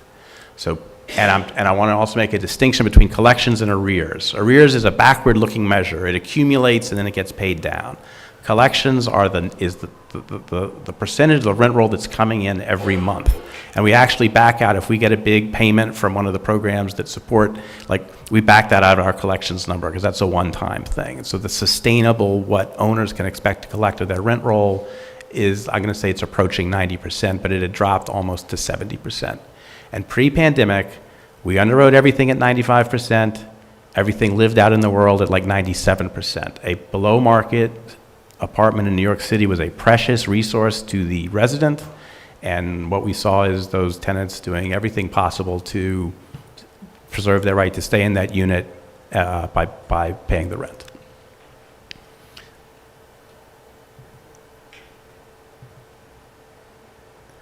So growth, back to expenses. Well, growth in expenses is outpacing the growth in rent. So we tried to box that out a little. So the RGB increases, so the first box, RGB increases. With the reforms to stabilization in 2019, the kind of other avenues for increasing rent through vacancy allowances and AIAs, basically that door is closed, and so you really only are relying on the RGB rent increases. And so over the last 2 years, from 2020 to 2022 to 2023, that's a 7% increase. The RGB expenses, again, this is an average of the pre-74, post-73 operating numbers, and if you leave taxes back in, the increase is 14% over that same 3-year period. So I'm going to go back and in these bar charts on the right, which are the same RGB numbers, was showing 22%. That's because this excludes taxes. Taxes haven't spiked the same way the other expenses have. So if you add them back in, it kind of softens the overall increase from 22% to 14%. So that's some good news, I guess. But what you've got here is a ratio of expenses rising twice the rate that revenue is rising. So, what does that mean? Is that is that bad? Like, is it bad historically? What kind of impact does it have, and what kind of a different impact does it have on different types of buildings? So I want to take a minute. I think that's an interesting question. I want to take a minute to answer it. And the way I want to answer it is to show you 3 scenarios, and just bear with me. I'm going to walk through them. These are 3. This is for 1 unit, and it's an analysis of revenue, rent revenue, expenses, and net operating income generated by that unit. And it's for 3 different rent levels. The first thing I want to point out is that in all 3 scenarios, the per unit operating cost is the same $12,714 for the year, including taxes. On the theory that regardless of the rent, it costs about the same to operate the unit. We could have a long argument about that, but we're not gonna. We're just gonna, for the purposes of this discussion, it costs the same. Okay, so, and that expenses increase 14% from 2020 to 2023 in all 3 scenarios. Okay, the top one, this is a monthly rent of $3,177. That is affordable to 100% of AMI for a 2-bedroom unit. So if that goes up 7% over the 3-year period, this is it annualized, and expenses go up, and you subtract expenses from revenue, that unit at that rent can support that ratio of 2 to 1 and still increase its net operating income, $25,000 to $26,000. It's about a 3% increase in NOI. It can't maintain that year over year, but for a brief period of 1 or 2 or 3 or 4 years, this unit is okay. And that is purely a function of the math, that the revenue is more than twice the expenses. So if you increase the revenue, by a factor of 1 and the expenses by a factor of 2, you're okay. All right, but let's look at it for a lower rent. So the median monthly rent for a stabilized unit is $1,500. So if I leave everything else the same and put in that $1,500, first of all, it generates a lot, whoops. What did I do? First of all, it generates a lot less revenue, but that's okay because the starting point, was the starting point. But that NOI drops by about 10% for that median unit. And then if you look at this is where you can't see it on the screen, but this is a 1,200 month. Half the units half the rents in the stabilized stock have to be below the median of 1,500. So at 1,200, you see a drop. Again, you can't read it, but it's a 47% increase in NOI. So that's just a huge impact that correlates directly with affordability. So what you see is the kind of like the point of stabilization is to keep rents down and affordable to residents. But just because 7% of a low rent as a dollar amount is less than 7% of a high rent, restrictions on revenue growth significantly impact the most affordable units. And you might have, this is just 1 unit, but a building that has a lot of very affordable units, I think I would look at it and say, wow, that's great. That's the point of stabilization. Like but that's the building that is, if their net operating is dropped by 47%, they could be in a situation where they're comfortably covering their debt service, have the cash flow to maintain the building, and that's decimated by that kind of ratio of 2 to 1 revenue to expense, and the starting point of a revenue number that is significantly less than twice the revenue. So so how does that relate to our portfolio? Our affordable portfolio has lots of buildings with very low rents. They're not over-leveraged, and after 4, 6, 10, 12 years of performance, they are suddenly coming to us unable to operate and service their debt. And so we are seeing signs of stress.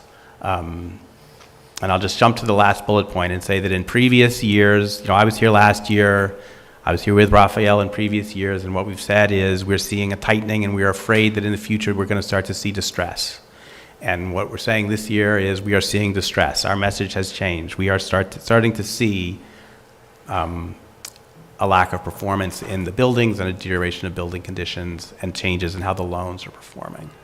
So again, this is the portfolio. It's 663 loans. It's about 24,000 units. I'm just going to say it's 100% rent stabilized. There might be a handful of non-stabilized units. It excludes the Signature portfolio. So this is a surveillance metric this is self-reported debt service coverage of less than 1, meaning there's not enough money to operate and service the debt. And when this was first shown to me, I assumed it was a mistake. I said, you mean this debt service coverage of less than 1.2 or less than 1.1? I said, no, this is less than 1. And over 10% of our portfolio has self-reports debt service coverage of less than 1, which is not sustainable. Eventually, and in the near term, they're going to start missing mortgage payments. So here are the delinquency numbers.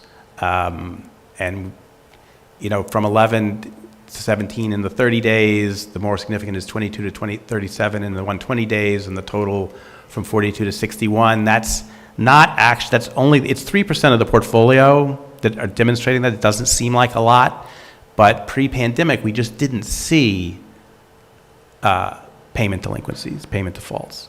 Again, these were not highly leveraged buildings. They had regulatory agreements. The owners were self-described affordable housing owners and developers, and they were protected from the market because they were below market rents, and this was just not an issue. So this is enforcement actions, which is various stages of foreclosure actions. 2% of the loan count and almost 2% of the units are facing some kind of stage of foreclosure. Doesn't seem like a lot. And I said, we've got to put in the previous numbers. And the answer from servicing is there were no enforcement actions in 2018 or 2019. And historically, when there's an enforcement action, it has been because there's been some extenuating circumstance. The management company was stealing from the building, or there was some kind of fraud.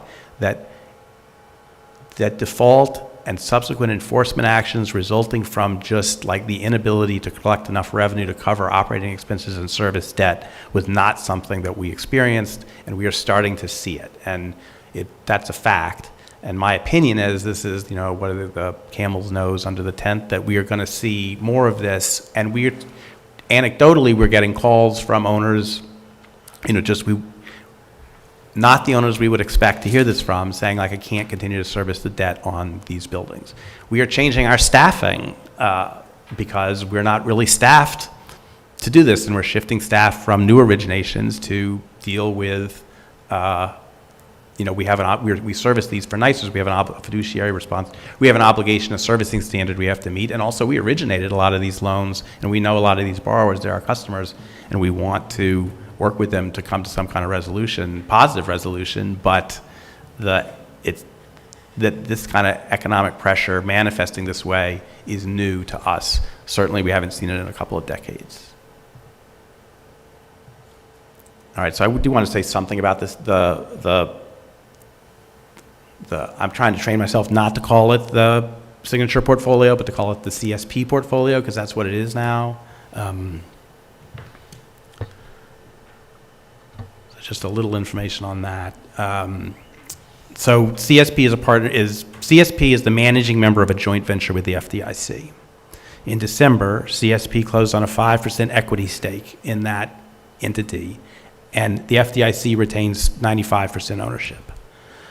And then that entity owns the portfolio, former Signature loans, now CSP loans.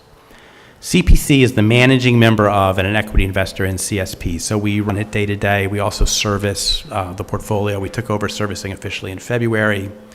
Related Fund Management is an equity investor in CSP, and they are also the primary asset manager, so they're the ones who will be working with owners on business plans for each individual loan. And Neighborhood Restore, which is a New York-based non-for-profit, is not an equity investor, but is a consultant and special asset manager. The idea is within guidelines approved by FDIC, CSP will guide asset resolutions, and the goal across the portfolio is to stabilize the buildings financially and physically. We actually are prohibited from liquidating assets for a fairly long period of time, whether that's loans or REO. So this is not like a typical FDIC portfolio that's set up to be liquidated. The more distress is in a particular loan, the longer the prohibition on liquidating it. So we have to try and fix it, and then we have to live with the results of our work. In terms of what's in the portfolio, I don't want to, again, we're just digging into it, but, there are different opinions out there in the world. It's, it's garbage, like, oh, it's great, and the fact is, like, it's quite diverse. There are a lot of wonderful loans in it. There are a lot of wonderful borrowers, and there's also some distress. I'll give you a couple of data points. One is that as of February, 17% of the loans were 60 or more days DQ. So that's an initial indicator of distress. If we set up a metric system that covers, I'll just like to tick through them: payment delinquency, unsatisfactory loan to value, unsatisfactory debt service coverage, high violation count, high amounts of emergency repair charges, ERP, findings, judgments, civil judgments, and findings of tenant harassment. It's kind of our universe of how we're evaluating the buildings, and you see there's some financial criteria and kind of like housing quality criteria. Over 50% of the units, over 50% of the loans tick one of those boxes and is deficient in some way. So we have, our work cut out for us. The timeline for this, we have a set of blanket approvals we need from the FDIC before we can actually start finalizing loan modifications or workout agreements. We're not going to have those in hand until certainly the fall of 2024. And so this progress is going to be measured, not in months, but in years. The first will be finalized hopefully by the end of the year, but there are 860 loans.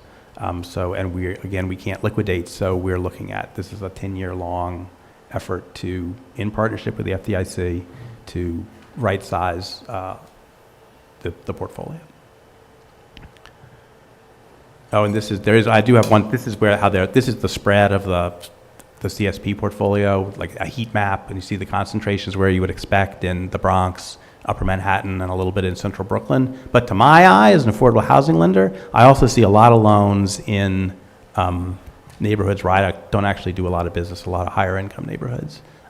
So it will get a window into, over time, what those different assets look like. Thank you. Thank you. Really fascinating. So let me open the floor for questions. Turn that on. Okay, thank you very much. In terms of emergency rental assistance, the buildings in the portfolio, do they receive any? Yeah. Yes, they do. They ERAP do. payments and one-shot deals, and they do, yes.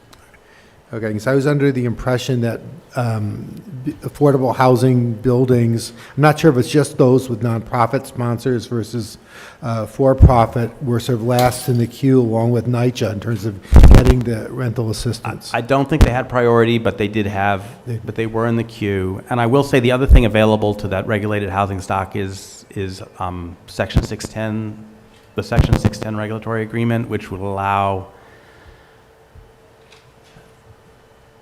for a regulated building,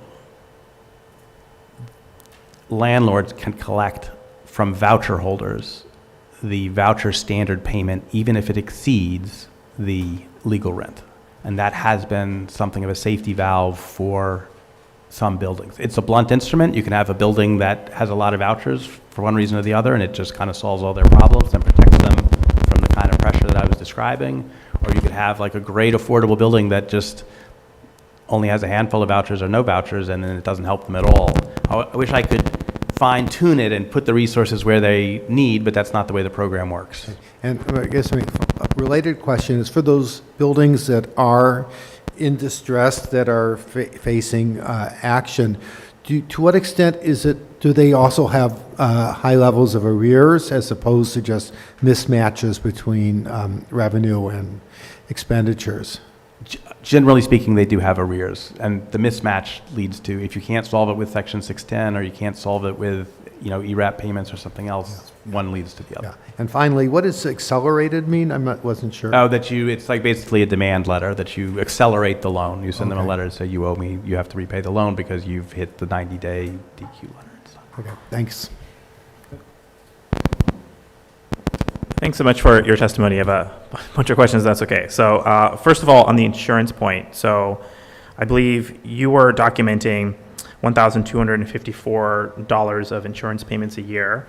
Our staff had estimated this at $948. So you discussed how the trends were similar, kind of comparing your data to ours, but the levels were quite different. For insurance, for instance, you're finding 33% higher insurance amounts relative to what the RGB is estimating. Do you know what might account for the level? I have a couple. I spend a lot of time talking about and thinking about insurance. So I have some opinions. So I think two things. One is, if you think about that heat map of the stabilized stock in the signature portfolio at house, our portfolio is really concentrated in lower income neighborhoods. And I think that at least there's an assertion that insurance premiums are higher in those neighborhoods. Our buildings in our portfolio also are more likely to have almost all of them have regulatory agreements, and they are more likely to have vouchers. And my understanding is that the existence of vouchers also results in higher insurance premiums. And then the last thing I'll say is, that's, again, 2022 operating data collected in 2023. Our current underwriting standard going forward, so 2024 looking forward, we're saying insurance is between $1,400 and $1,800 a unit a year. So we see a continued, in the markets where we work, lower income neighborhoods with regulatory agreements and vouchers, we see, I'm not surprised to see insurance expenses higher than the already high expenses reported from other sources, and we see it continue into 2023 and 2024 and going forward. So kind of related to this point, another thing that we see in the data is the locations of distressed properties. So for example, in the update that the staff just sent, we see that in the Bronx, 12.1% of buildings are distressed in 2024. Upper Manhattan, it's 14.8%. So there's a localization of distressed properties in particularly those parts of the city. I noticed it sort of has some overlap with your heat map as well. I'm just curious if you can think of any reason why there'd be this geographic concentration of distressed properties. So I can think of two reasons, two completely different reasons. One is the analysis that we walk through of the lower the rents, the lower the average rents, the more they're hurt by this ratio. And so, even if you've got a building in a stronger neighborhood that might have some low, they're likely to have higher rents in the first place, but even if they just historically have a lot of stabilized units, maybe they have some market rate units that make up for that. Or if they've been able to turn over, those are neighborhoods where pre-2019, you could get the big vacancy allowances, or you get the vacancy allowance and you could do IAIs and the market would support it. So I'm not surprised that in the lower income neighborhoods, I would think that the average stabilized rent would be lower in the lower cost neighborhood. And if that's true, you would expect to see more pressure because of the analysis that we walk through. The second, completely unrelated reason, and I'm really kind of speculating here but it certainly has to do with the CSP portfolio or the signature portfolio, is in pre-2019, we were in a lending environment where regional banks were very aggressive. Cap rates dropped, for stabilized buildings, dropped to 3%. Loans, interest rates were at 4%. It was like this kind of, we knew at the time that this was, my opinion at the time was that it was not sustainable and kind of not appropriate. So those, when I say like I'm not surprised that a lot of those portfolios are over leveraged, and that the biggest over leverage comes in low-income neighborhoods where there was an idea that, okay, we can't take rent increases now, but we'll be able to take rent increases later. And to the extent that people want to refi or their loans are maturing and they need to refi, now they're in a very unfavorable environment. Interest rates are 7, cap rates are 6.5. So that value, they're caught. They took a lot of risk and they're caught. So I want just those are two very different sets of reasons why you're seeing distress. One is you've got really affordable housing that's not over leveraged, it's got regulatory agreements, but just because of the math around expense increases and affordable rents, they're under pressure. A set of, I don't know, virtuous reasons, but they still face the same pressure. And then you got other portfolios where you've got, you've got to use that NOI to service your debt. So what does that debt look like? And if you've loaded up on debt in 2017 at a 4% rate, and you can't service that debt, when you look to refi, the rate available to you is 7%, like you're stuck and you're going to see distress. So I would characterize that as an unvirtuous set of reasons that result in the same distress. But the brunt geographically where that materializes is low-income neighborhoods. So following up on the last thing you said, so let's say a lending rate going forward is 7% for you for 6, 7 would be market rate family debt right now. And I'm presuming that the loans you've already underwritten are on average going to have lower interest rates than that because they were originated in a lower interest rate period. So therefore, what would be the debt service coverage ratio of your loan portfolio if they were to refinance at current market rates? They basically can't refinance at current market rates because you can replace 3% debt with 6% debt if over the last 3 years you've had significant revenue increases and no expense increases, but the opposite has happened. So again, I want to make a distinction between our affordable portfolio and, a regional bank portfolio. Everything in our affordable portfolio, all those NYCERS loans are generally they're 30-year loans, and if they're not 30-year loans, they're 15 or 17-year loans tied to tax credit regulatory agreements. So they're not resetting. The stress in that portfolio is not coming from bad or aggressive decisions about debt. It's coming from pressure on expenses and collections losses. Its evil twin, right, the aggressively leveraged portfolio, that's the portfolio where they probably maybe took on too much debt at too good terms, hoping for positive, value trends, and in between the pandemic, inflation, reforms to rent stabilization, they face the same kind of stress. And you can't refinance, you can't, someone's got to put in, if they can't operate and they can't service their debt, by definition, they are over leveraged. So can you talk a little bit more about how you think about measuring physical distress? So you mentioned that a couple times.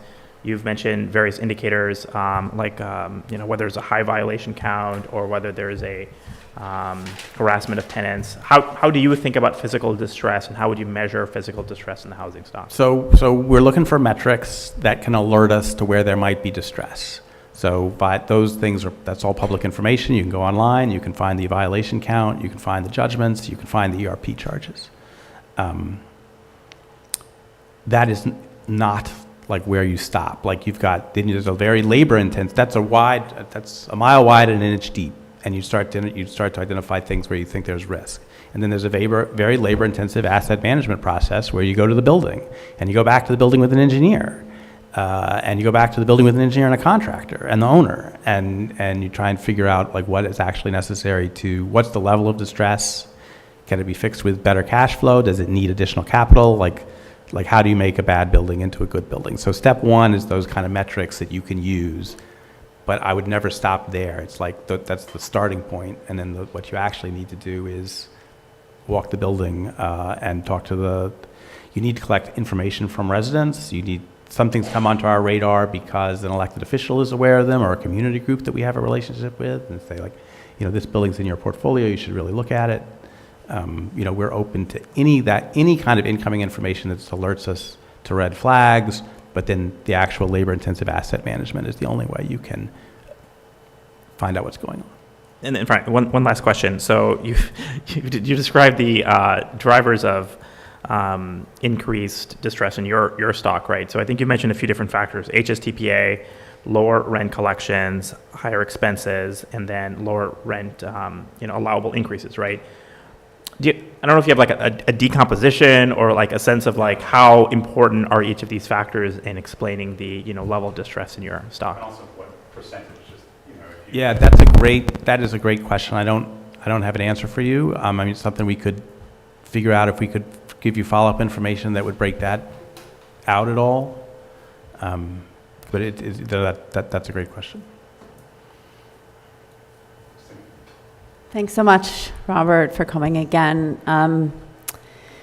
You talked about 610, and the quick explanation of 610 is that there's a regulatory agreement that covers the entire building, and in those buildings, a landlord is allowed to collect higher than the legal regulated rent up to the voucher amount. Only from voucher holders. Only for voucher holders with a regulatory agreement Yes. in place. Yes.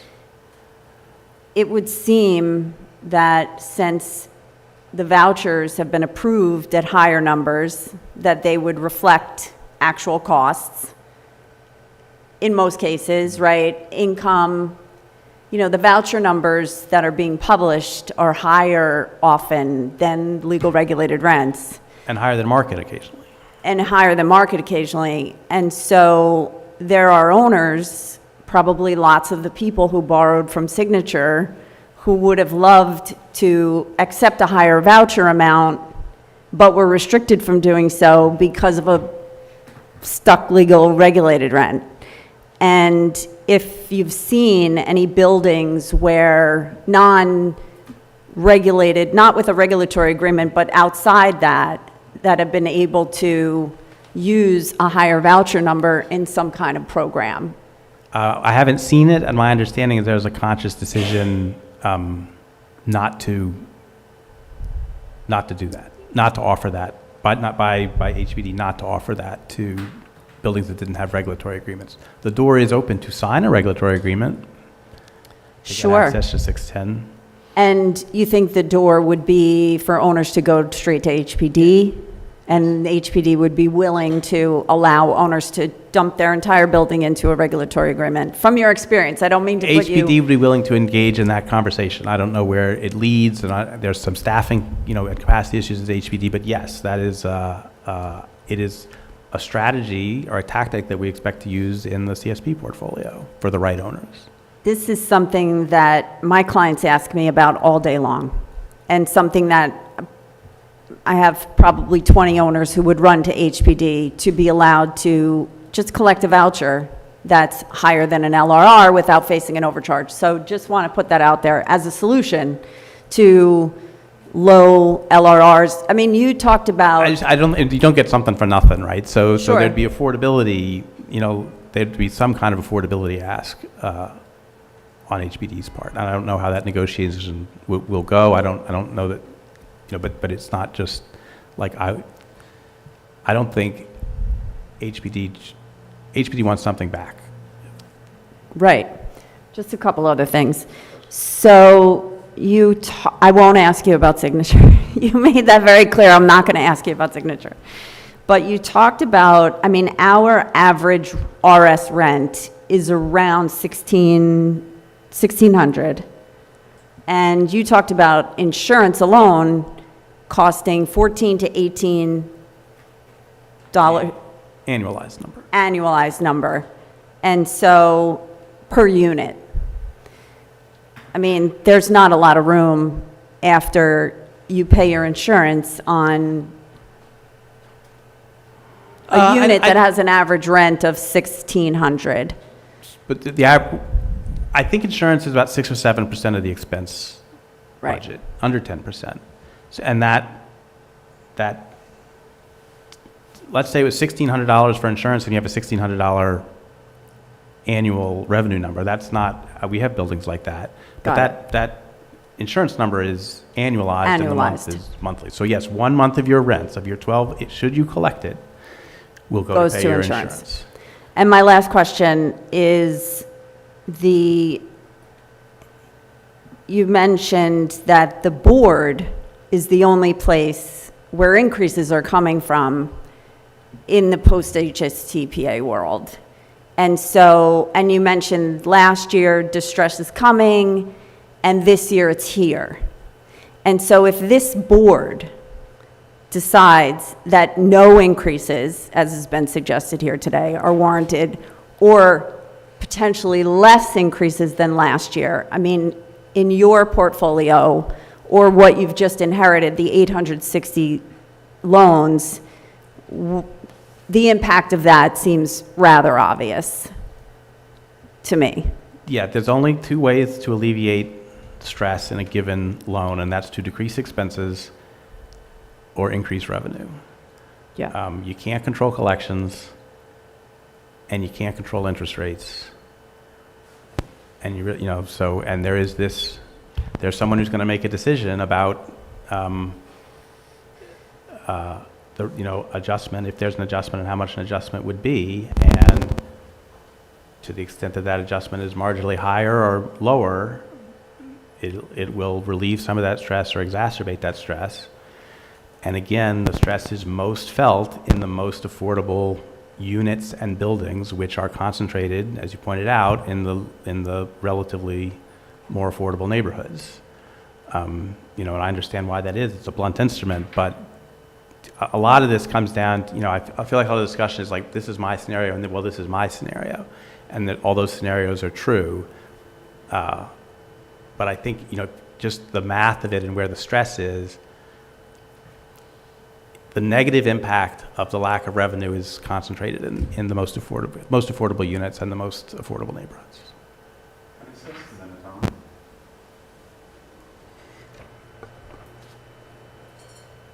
I wonder if you can give us what is the average rent collected in the buildings or in the portfolio of your buildings that have regulatory agreements. My understanding is that about 95% of buildings that have regulatory agreements, they charge way more than the average, which is this year about $16,000. So in most of those buildings, nobody's paying that rent. People are paying way higher. So I wonder what is the actual average? The average rent or the average collections? The rent. I don't have that, but I can get it for you. Okay, so it's definitely not 16 because that's not true. If you look at all the regulatory agreements from the city, no,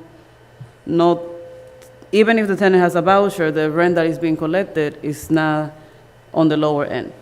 I would just say there's a lot, there are a lot of different kinds of regulatory agreements. A significant number of loans in our portfolio are low-income housing tax credit deals affordable to 47% of area median income and will have low rents. There are others that have relatively high rents. Why, from what I study about regulatory agreements, is that the rents that the tenants do pay, in some cases, is lower because they're being subsidized. But what the landlord is getting is way higher than the average, right? So if there's a voucher, that's true. If there's a voucher or some other type of program. I would just make a distinction between an operating subsidy, like a voucher is an operating subsidy or it's income support. Like it comes every month. You can say it comes to the tenant or you can say it comes to the landlord, I understand, but it comes into the project somehow. As opposed to a capital subsidy that HPD provide, which would be zero interest money at the time that the property is developed or renovated. Most stuff in our portfolio relies on capital subsidies as opposed to operating subsidies. But there are projects that have operating subsidies, and if you look at the rents that are being collected, they're the voucher standard, and you're right, they're quite high. They're well over $1,600. Yeah. You also mentioned that most of the stress is coming from the portfolio. Well, you mentioned that a lot of the stress is coming because before 2019, there was a big over-leverage because, especially in low-income neighborhoods, and because these owners took a lot of risk, right? So I wonder if you can give us the percentages of the reason for this stress, right? You said the reason for this stress is coming because of collection losses, but we also know that the collection has been increasing since 2020. Like landlords are collecting more rent, right? Because of different reasons, because people have more income, more jobs, more people are living together, et cetera, right? So what is the actual percentage of rent losses and the percentages of debt not related to rent, right? It sounds to me that most of the stress is coming because of the debt, due to the risk that they took pre-pandemic. So I don't have an answer for you, and the data I'm presenting from our affordable portfolio, those loans are not over-leveraged. They don't have interest rate adjustments. They're underwritten conservatively with, HPD subordinate debt in place. So the problems in that portfolio do not come from the characteristics of the debt or by aggressive, over leveraging by the owner or the lender. I'm kind of giving my opinion on like the counterexample, which is we also know exists in New York. I know it exists, you know it exists, which was there was a kind of period of time, 2014 to 2018, 2019, where buildings were trading at 3%, and the only way they made 3% cap rates, and the only way it made sense is if you were extrapolating out and assuming there were going to be rent increases. And that happened. I don't have direct window into it. I'm not testifying about it today, but I'm just acknowledging that it is there. And I think there's a narrative like, oh, all the trouble is coming from that. And what I'm actually telling you is some trouble's coming from that, I assume. I don't see how it could be otherwise. But what we see in our portfolio, which is very different, we see the same result, the same level of stress. And it's coming from, ironically, from how affordable the units are. So I'm acknowledging like there are a lot of ways you can't just say it's stressed and say, oh, it's the owner's fault for over leveraging. Sometimes it is, but sometimes it isn't. And at some level, if you're talking about the viability of the project, it doesn't matter like how it got to where it is. If it's going to spend 5 years in foreclosure, not while capital needs aren't being met, while property payment renovations are being deferred already. It's not a good cycle for the building stock and for the affordable housing as a resource to tenants and owners. And the stress is most acute in the sense in both of those kind of streams of where you land at the distress. It's most acute in the most affordable buildings, which are the buildings that I think we all want to make sure that they can function and protect and continue to provide quality housing.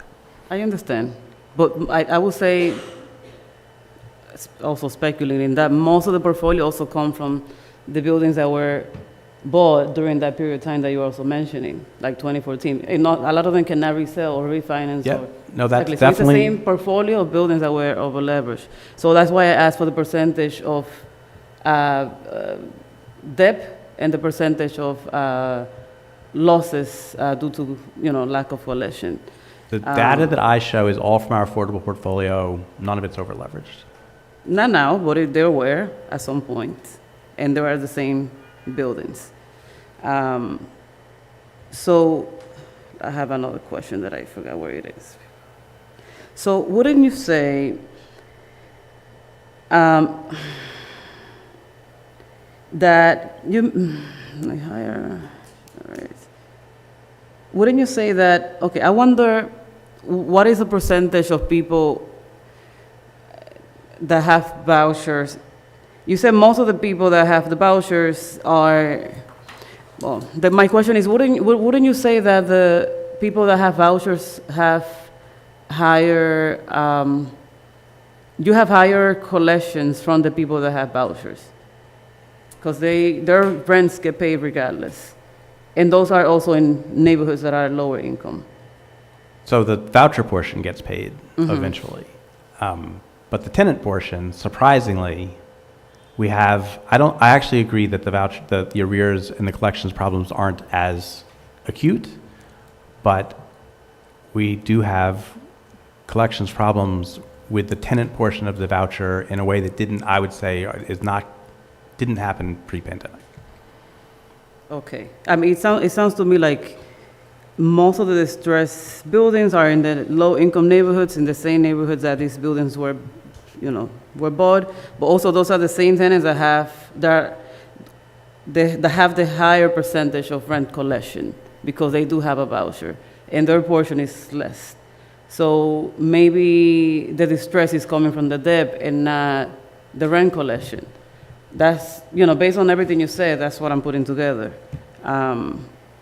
Yeah, so it sounds like we are asking tenants to pay for the risk that people took, right? So we're asking, the only way to fix the distress is by either making more revenue, or I forgot the other reason you gave. But we are asking tenants to subsidize the risk, the bad investment. even though their rents are being paid. Not in my portfolio. But But yes, there's no that's a numbers. reasonable. You don't have any numbers, or like, you're not giving me numbers to any of the questions that I'm asking. It's just, but based on what you say, this is what it is.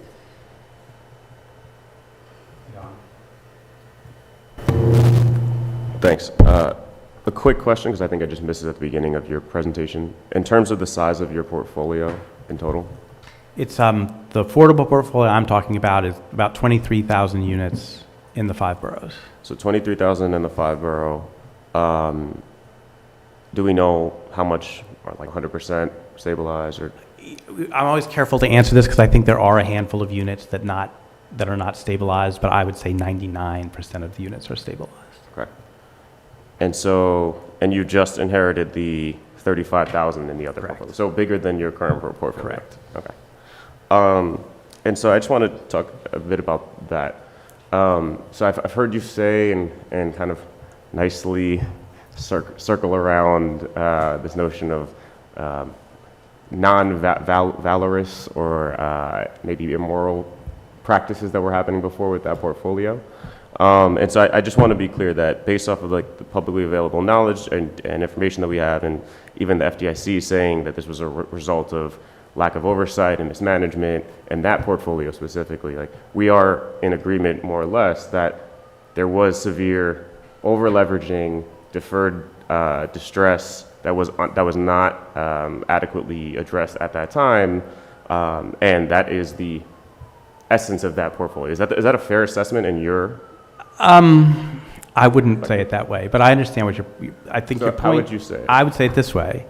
There was a period of time in New York City between 2014 and 2019 where the market,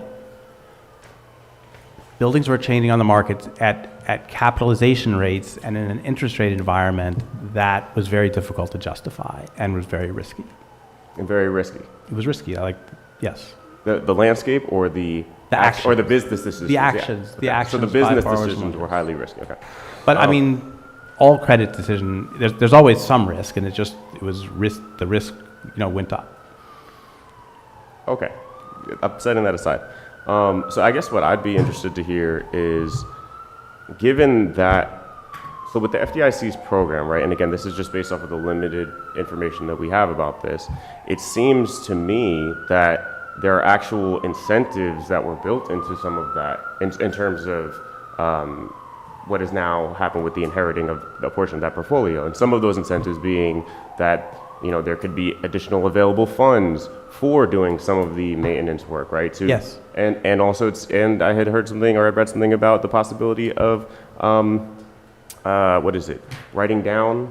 There will be a loan modification program. Right. There is additional capital available for capital improvements. Can you speak to maybe more of those? Because I think it is interesting for us to understand, to see what's available, not only to that portfolio of 35,000 units, but if this were to, God forbid, happen in the near future with maybe New York Community Bank or something else. I'm just trying to understand what the FDIC, working with CPC and maybe others, can then provide owners that are running into these problems. Yes. So I can't speak to the specifics of the program, like the metrics or what we can do. But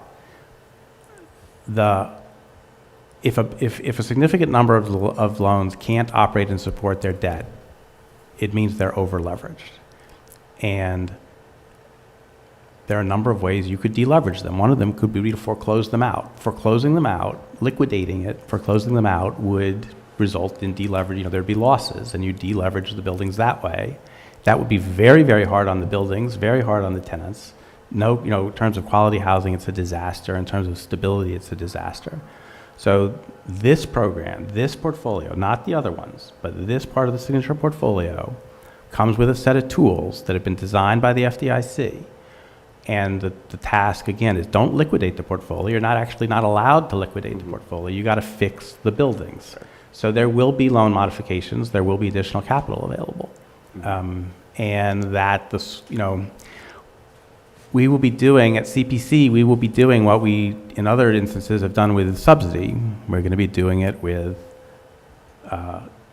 loan modifications and additional capital for capital improvements. And the source of that is, that's being socialized through the banking system, through the FDIC insurance that is paid by lenders.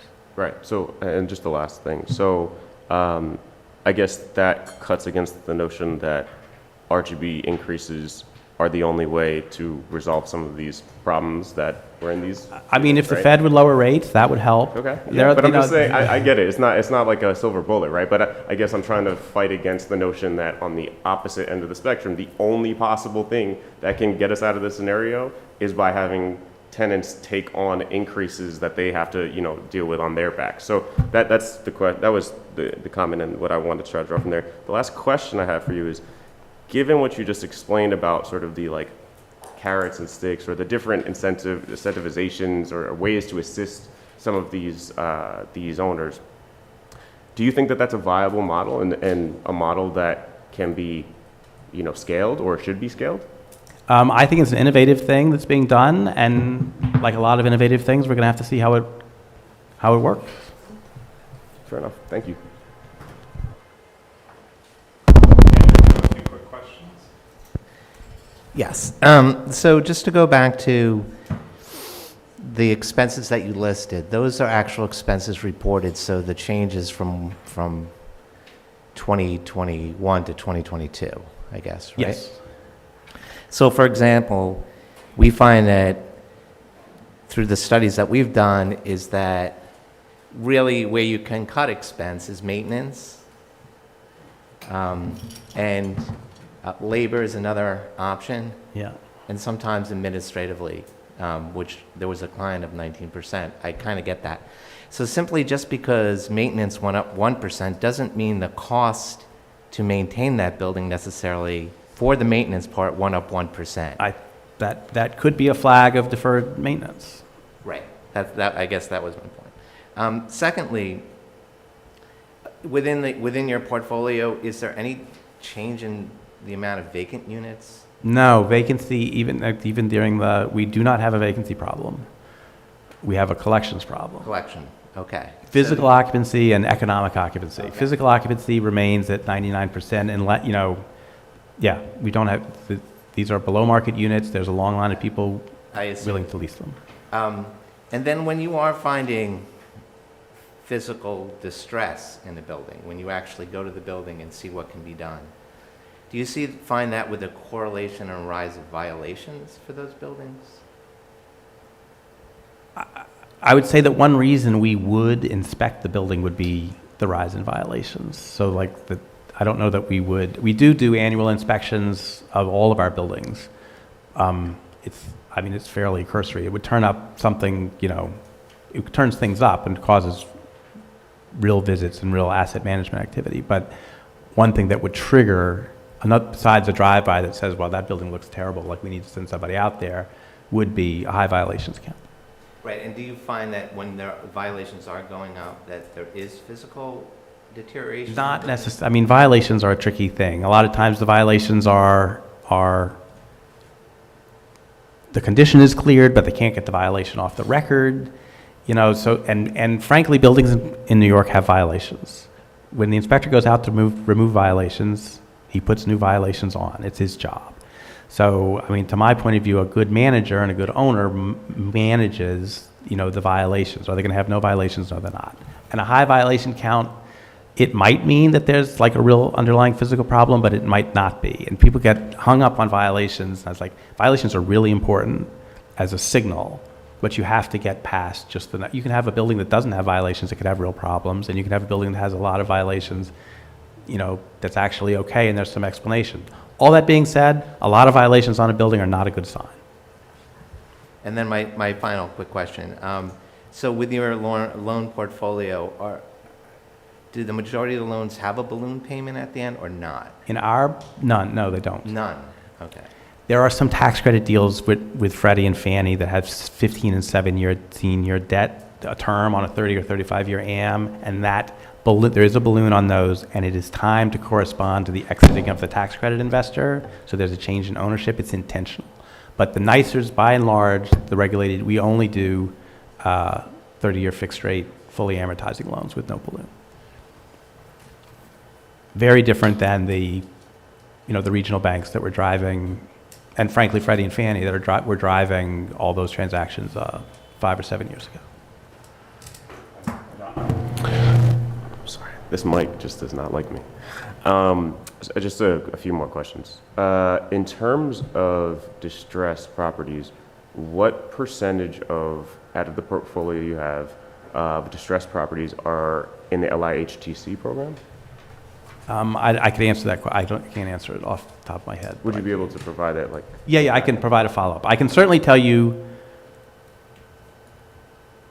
how many tax credit deals there are in the portfolio, and I could probably figure out if any of them are in the in any of the signals of distress. That comprehensive review of those 7 criteria I ticked off, that's actually happening on the CSP side because we're trying to get our arms around what's there. But I can give you the number of tax credit deals, and I can tell you if any of them are. I can tell you what we know about where there's distress. And does any of that distress have to do with the rents that are set in the bit, like the rent levels that are set?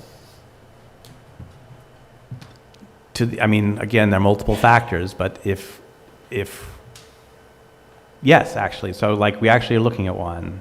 I just happened to, and it has the rents are like a little over $1,000. The average rent in the unit is certainly under $1,500, and they do have some collections problems, but their real issue is their insurance and their labor, and they can't service their debt, and it's driven by the mathematical ratio between revenue and expenses, and if it costs $9,000 a year to operate that unit, and they're only collecting $11,000 a year, that's a very tight margin. And when you start to apply these inflators, it hurts those buildings. If their rents were, if they were full of vouchers and their rents were at $2,400 or $3,400, it would look a lot different. Right. I'm trying to understand again who this falls on, right? In terms of the setting of the rent and the tax abatement size and things like that, because again, why is it that the tenant winds up being the one that essentially has that burden? It would sound to me as though that's an issue with the actual setting of what the rent would be and the amount of the abatement that would occur. Not. Do you understand what I'm getting at? I do, but some of these tax credit deals are again in their 8th or 12th year of operation, and then under normal operating with normal, we don't project. We always project that expenses will rise faster than revenue, just not 2 to 1. And they operated within kind of the normal bounds, and they didn't have problems, and they provided high quality housing. And what's happened is the expense spikes and collections losses and it's not a question of whose fault those are, like they just happened. And they put these affordable deals that you can't characterize with kind of some of the activity that you look on less favorably didn't happen here, but they're experiencing the same thing for different reasons, and it's driven by their affordability. The more affordable the rents, the more kind of stress they put the building under in the current 2020 to 2024 expense environment. Quick question. So the issue is driven by this, expenses being double the revenue. To what extent do you think that's driven by the extreme inflation of the past? And do you think as inflation moderates, there'll be less pressure in that way in costs? Yeah, no, I hope so. And then the outlier is insurance, which is well above, inflation. But yes, yeah. We just didn't see this kind of expense growth before. And to the extent that we did see expense growth, there was a period between, let's say, 2010 and 2016 where natural gas prices were dropping dramatically. And that was a period of time where a lot of buildings were still on oil and they could switch to natural gas. So if you're on natural gas, you were watching one of your biggest costs decline, and that protected you from a lot of other increases. And if you're on oil, you could pull the trigger and you'd have to spend some money to do the switch, but it was totally worth it. You could get the revenue back. And now, so this idea of expenses were stable. It cost $6,000 or $7,000 a year to operate. That's not true any longer. And not only is the number higher, but the trajectory continues to go up. So I guess when you were answering my last question about LIHTC, and you would rightfully mention that some of these buildings have been in the program for, several years now, right? and it maybe wasn't anticipated over time. Again, I think this circles back to an issue that I'm having with this part of the discussion, in as much as that, like, the issue lies not with the tenants as the burden, as the ones who need to bear this burden, when in reality it's about, you know, the owners, the banks, HPD, you know, DOF, like all of these other players that could potentially craft other ways to address some of these issues, whether that be a difference in sort of the subsidy amounts or abatement amounts. It seems that tenants shouldn't have to suffer based off of whether correct or incorrect, quote unquote, decision making that happened decades prior. Like, and so I just want to name that, because I think oftentimes we're allowing this to shift the way that the conversation is going because of the practical realities, some of which you've spoken about as it pertains to your portfolio. But I don't think that this is the call for us necessarily, when, again, these other actors and other agencies need to take up more of the resolution to the problems you're citing to. That's all. Thank you. Yeah, what would you say is the percentage of major capital improvements being subsidized by government programs compared to loans? In our portfolio? Mm-hmm. So again, almost everything in our portfolio has direct capital subsidy from HPD, which means that the city paid for a portion of the renovation or construction of the building. The idea is, subsequent to them being set up like that, that cash flow would and reserves would pay for capital improvements. And the point of the long-term debt and no balloon is you're supposed to, like, I mean, probably not going to go 30 years, but it's going to go 15 or 20 or 25 years, and then it's going to be a full recapitalization. So it's the opposite of the strategy of, like, I'm going to get the cheap debt short term and then I'm going to refi in 5 years or 7 years. But the point is, you end up in the same place. I'm sorry, I don't understand what you're saying. The affordable portfolio that I'm presenting data on, almost all of those loans have public subsidy in them from when they were renovated or built. That lowers their cost of capital and allowed them to pay for the renovation or the construction of the building. So they don't rely on, like, new debt, new private debt coming in later to pay for capital improvements. It's supposed to be covered at the beginning and then covered through reserves that are accumulated over time. Thanks. All right. Thank you so much. Incredibly informative, and really appreciate your time and sharing with us. It's my pleasure. Thank you for your time. Yes. We have that. Yeah, I'll send it around. Okay. Yeah. Thank you. And we'll have a few follow-ups. We can follow Yep, up. we will. Thank you. Thank you. Okay. Any additional board discussion or questions? Can I have a motion to adjourn? Motion to adjourn.